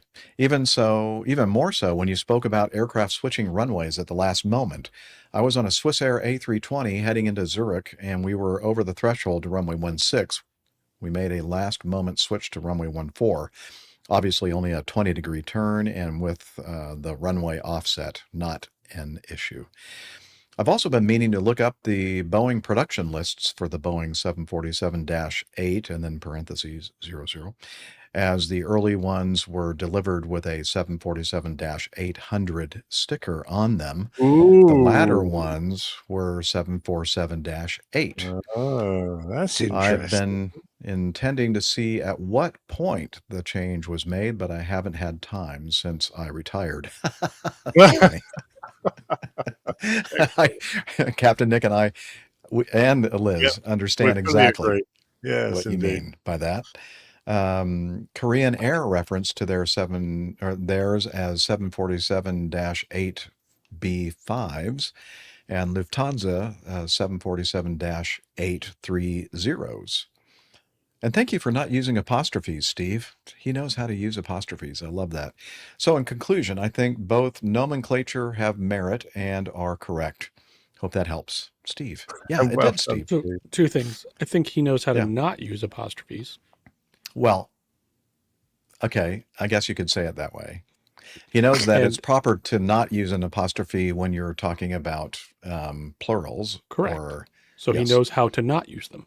Okay. Point taken. And also, we were right. Yeah, we were right. Yeah, wait, hang on. That deserves the bell, right? In summation, you're welcome. Yes. So, Richard Nash, if you're still listening to our show, come on back. It's okay. It's okay. We love you. We'll forgive you.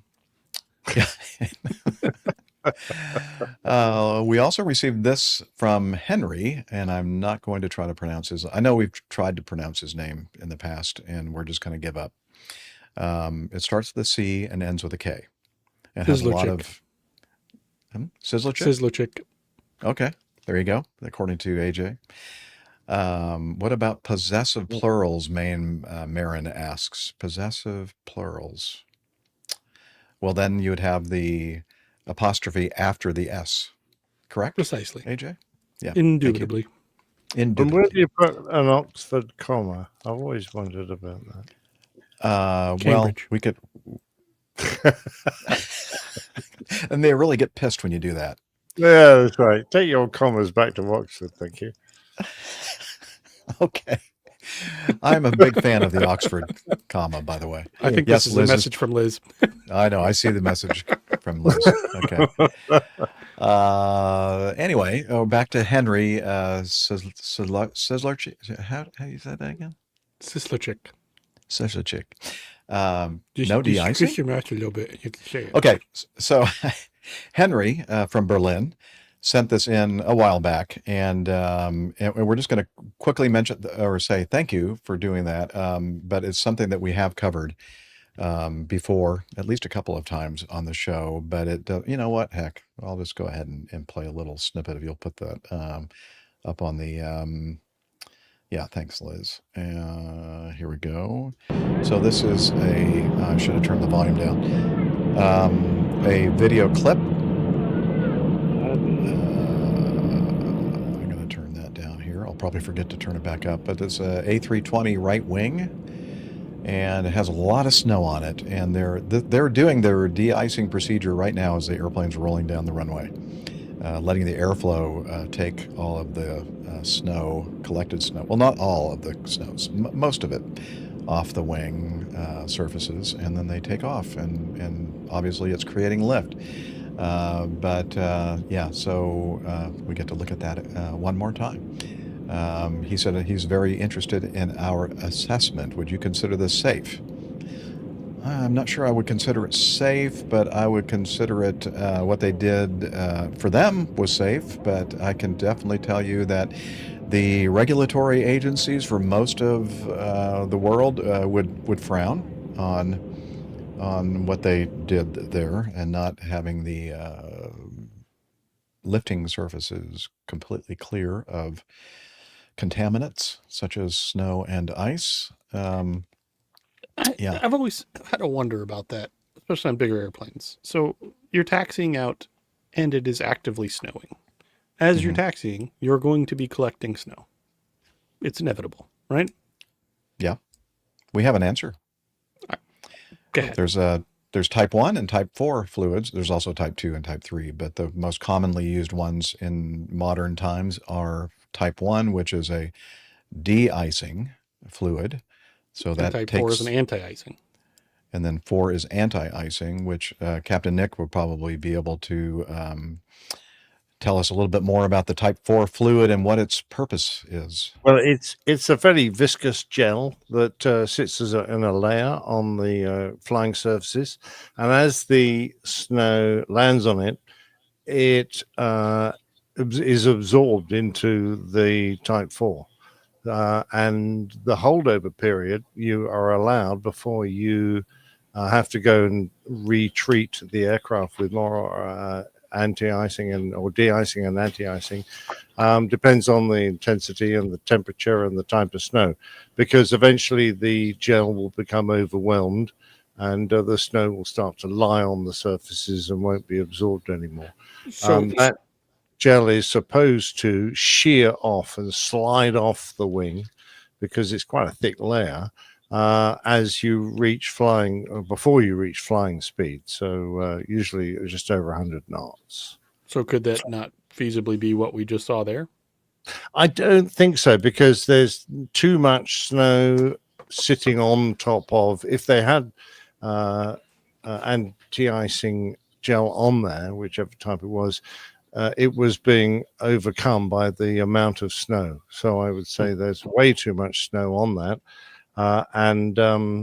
Although it appeared to slide off, I think that was more the snow dust, the flakes being just blown off. There was still plenty adhering to the wing. So I wouldn't say that's correct. In addition to the fact that you're not supposed to deploy your flaps until you get to the runway just before takeoff. So he'd already had his flaps out for some time and actually had snow sitting on the flaps. So it's what it looked like anyway. That is an airline specific thing, by the way. And at the airline for whom I flew for many, many years, different time frames determined what the policy was as far as when you extend the flaps for takeoff, either after you have de-iced, anti-iced, and are approaching the runway and gone the runway, or you go ahead and set and configure prior to de-icing or anti-icing, both. And so I've seen both, and they both seem to work because I've flown airplanes in both situations and didn't crash. So well done. Congratulations. Yeah, thank you. Yeah, my accomplishment. A win. No crashes. Yeah. Yeah. So, yeah, definitely that was not de-iced. Usually it's pretty clear. I mean, not clear. It's evident that a anti-icing layer of fluid has been applied because it's very brightly colored, either green or orange. I've seen orange too, but mostly it's green. It's kind of it's hard not to miss. Or no, it's hard to miss. It's hard to miss. It is hard to miss. That's what I mean. That's the one I'm going to choose for the audio only podcast. Good man. Yeah, thank you. It's hard not to miss the seeing of it. Yeah, that too. Exactly. Yeah. Okay. So Liz is telling us our 2-hour mark is 20 after, so we have a little over 10 minutes to go. All right. Oh, we're cracking through this, so keep going. Yeah, we are. This next piece of feedback is from Tom Tordell. Super glued tail, huh? He says, November 302 Papa Quebec has returned to the line after reconstructive surgery and 14 rolls of speed tape. Y'all probably already got this, but what the heck, here's my 2 cents. After a Big Brother A330 kicked its butt, the hangar rays fixed it. Clear and 1,000, Tom T. So he's referring to the incident at the Atlanta International Airport where a 330 wing clipped the tail of a CRJ, I think it was a 900, and basically just lopped the entire darn thing off of the CRJ. And yeah, 900, there we go. And it was an Airbus A350 that did the damage. I said 330, but it was a 350. And we covered it in detail when it happened, and looks like they have put it all back together, and it's being flown again. That's good news. All right. Anything to add, crew? No? Duct tape will fix anything. Duct tape will, yeah. If you're going to run into another airplane, make sure it doesn't belong to your company. Exactly. They got half of it right? Make sure it's smaller than you, and make sure it's not yours. Yeah, exactly. Well, is Endeavor wholly owned by Delta? Maybe it is. I don't Doesn't know. matter. The pictures are all that matters. It's said Yes, Delta on the whatever's side. painted on it, right? Okay, yeah, that's true. Sadly. This is from Robert Thompson, this next piece of feedback. USA carriers lose money flying around Russia. He says, I'm sharing this post I saw this morning. I don't know when he saw this, but let's see. This is from what looks like X, maybe? Twitter? From Aviation Circle. United is urging the U.S. Department of Transportation to close what it calls a loophole by adding Hong Kong-based Cathay Pacific to a proposed ban on airlines that overfly Russia on U.S. routes. The push comes during DOT's review of a plan aimed at Chinese carriers that still use Russian airspace on U.S. to China flights, which U.S. airlines can't access since 2022. What happened in 2022? United argues the shorter, cheaper routings give foreign competitors an unfair edge on long trans-Pacific trips. Where it stands, the DOT has issued a tentative proposal and is taking public comments before a final order. U.S. airline group Airlines for America supports restricting Russian overflights to a level playing field, while major Chinese carriers have formally objected, warning of longer flight times, higher costs, and holiday season disruptions if they must detour around Russia, like everybody else has to. Why this matters for U.S. travelers. Closing the overflight gap could rebalance schedules and costs across U.S. Asian markets, though near-term operational changes may be limited as DOT refines the rule. United wants Cathay's U.S. flights covered as well, noting that some Hong Kong to U.S. routings have used Russian airspace even as American and most European carriers remain barred. Expect more back and forth before the DOT finalizes the order. And again, this is from Robert in Tucker, Georgia. What say y'all about this? I mean, I don't think I can understand where the U.S. carriers are objecting a bit, and some of the European carriers as well, saying, hey, why is it okay for them, but not for us? But they're different countries, and this is a world that is not unified. Maybe that's the answer. I don't know. Yeah, I mean, Russia banned its airspace to a lot of countries because it saw restrictions being put on it as unfair. Obviously, China and Hong Kong, because it's part of China now, doesn't fall in that area. So, it's a bit political, really. So, fix the politics, and then you'll fix the airspace. There you go. Good luck with fixing the politics, though. Yep. All right. Thanks. Good to hear from you, Robert. Next one from Sam Dawson. We've heard from him a couple of times already on the show. Liz said 17, then 19. Pardon me? Liz said 17, then 19. 17, then 19. Okay. Well, I'm just going to quickly do 12 because I started it. And then I'll do 17 and 19. Yeah. So the title of his feedback is YouTube Alerts. In the last show, you asked about YouTube Alerts. Well, it was several shows ago. I do not get alerts that you're going live, although I've signed up for them, I think. because of this, I normally miss the live shows. I click on the APG website to check normally the day after a live show. Well, that's no good. Sam, you got to check the day before a live show, not after. So I have a screenshot here of our website with let's see, I guess that's the calendar page of our website. And it shows the Google Calendar that we've created to make announcements about when we're going to have the show and other stuff that we put on there. And then if you look at the very bottom left-hand side of that calendar, it has a add to Google Calendar. So if you have Google Calendar, or integration with Google Calendar, you can add this APG community calendar to your personal calendar. And then I think you'd have to set up alerts and that kind of thing. But I think we learned, and we talked about on a previous show, that because these are live and they're unlisted and they're not public, I think that's the reason why the alerts when we go live are not showing up. And that's just, until they change things, that's just the way it's going to be. So, and just a reminder, and we'll talk about it at the very end of the show when we're wrapping up, social media. If you follow us on X and Facebook, you will, Liz puts out at least a couple of notifications before each show. So make sure you're signed up on those, and then hopefully you won't miss a live recording, because it's a lot of fun to be in our live audience, as several are with us here today. Okay, 17, she said. Keith. Oh, yes. This is from Captain Stefan. He came across this on the web. Interesting facts about the Mooney aircraft. Okay, so he gives us a link to a video, something to do with Mooney airplanes, and here we go.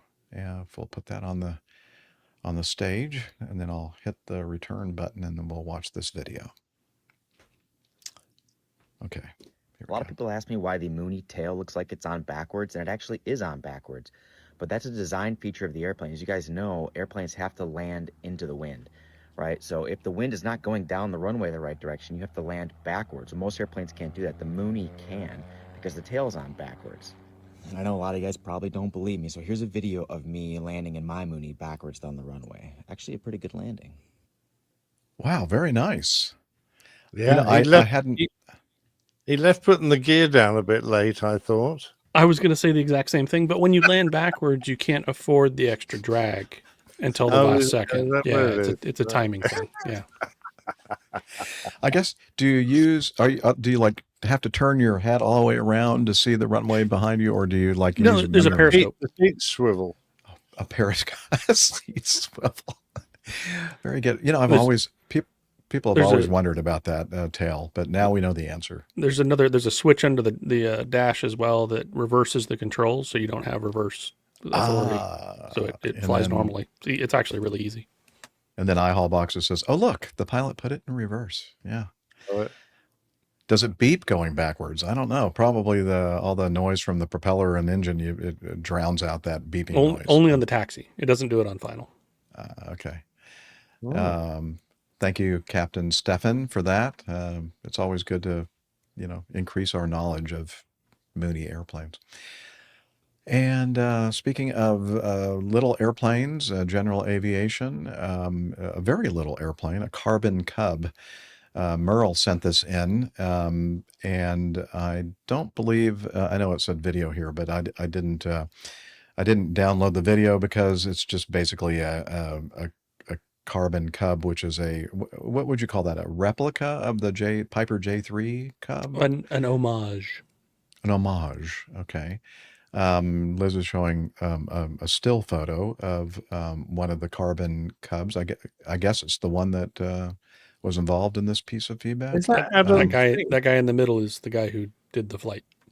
Oh, okay. Oh, yes, Captain. Not Adam. I thought it was Adam Spink in the middle there. Nope, oh, that's it could Jeff, be. I didn't Jeff know he Kotwicki. had okay. So this is a press release from cubcrafters.com. The press release, Carbon Cub UL, I guess ultra light, ultra long, Ultra light. ultralight, soars to record altitude of. Now, what do you think? This is a single-engine tandem seating aircraft. Fabric and it's covered. Fabric covered. It's fabric wings and fabric fuselage.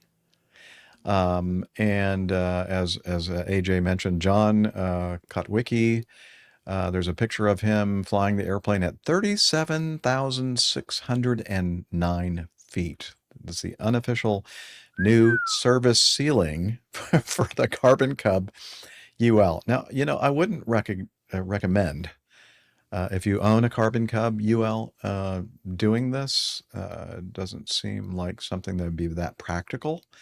But on October 30th, 2025, so not long ago at all, about a week ago, in an incredible demonstration of the capability of modern backcountry aircraft, a Cub Crafter's Carbon Cub UL climbed to a verified altitude of 37,609 feet, which is, for those of you using the metric system, 11,460 meters, or 7.12 miles above sea level over the California coast on October 28th. Oh, it's October 28th when they actually set the record, setting an unofficial new world altitude record for a Cub-type aircraft. The historic climb surpasses the previous record of 30,203 feet set by pioneering aviator Caro Bailey in a PA-18 Piper Super Cub over Miami, Florida in February of 1951. Bailey's record was recognized internationally by the Fédération Aéronautique Internationale, the Federal Aeronautic International. Yeah, I did my best. In the C-1B light aircraft class, earning her the prestigious Blériot Medal, and has stood the test of time as the high altitude benchmark for light STOL, short takeoff and landing aircraft, for almost 75 years. Wow. So there's more to this article if you want to read the details. But in the picture of John, he is wearing a military style, what looks to me like a military style oxygen mask. Obviously, the partial pressure of oxygen in an unpressurized airplane up at 37,000 feet is not very much. And so you need to be under probably pressure breathing that oxygen to make sure you don't pass out. Maine Marin says, I wonder if the jet stream was considered in his glide circle. Could be. Because this time of year. The thing that's, I think, is really impressive about this airplane is that he climbed that high, and throughout that whole climb, he averaged about 600 feet a minute. Wow. Yeah, I saw some of that. I was impressed. I mean, that's some performance. And they reckon if he put ordinary tires on instead of the balloon tires, he'd have got even higher. Mm-hmm. But there's helium in those tires. That's what helped. I think. Not hydrogen.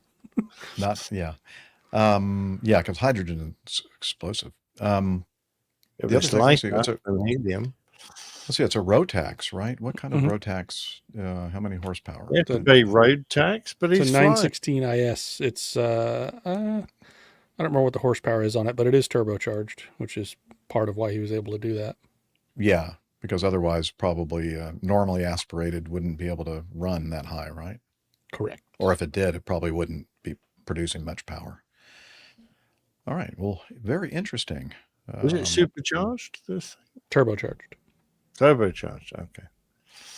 Well, thank you, Merle, for sending this in to us. He has got a link to a Blancalirio channel, Juan Brown. He said, provided a warning to airline pilots that nowhere is safe from bug smashers. That's cute. I think in one of the videos, there was a audio of a center controller giving I think it might have been a Delta flight, a traffic warning. Yeah, off your left side, there's a Piper Cub. The guy's like, a what? Say again. I thought you said. I did. Love it. Yeah, that's crazy. All right. Well, a couple of great little GA stories to end the show today. We're going to wrap it up now and point you to our website, airlinepilotguy.com, where we have somewhat accurate information about the crew and the community and the calendar, as we just mentioned. Also merchandise, the library, So much more. More information about the plane tales that the old pilot, puts together. Gives you some more information, more photos and that sort of thing. So check it out, airlinepilotguy.com. And we are on social media. And I think the last time AJ did it, so I think it's Captain Nick's turn to tell us about our social media.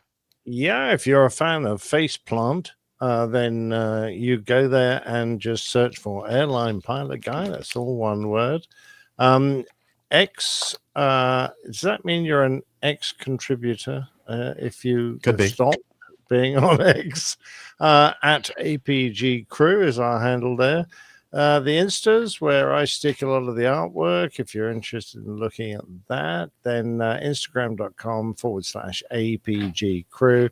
And of course, if you are enjoying eating the sausage that we're putting together right now, then YouTube.com. You can find the video at Airline Pilot Guy.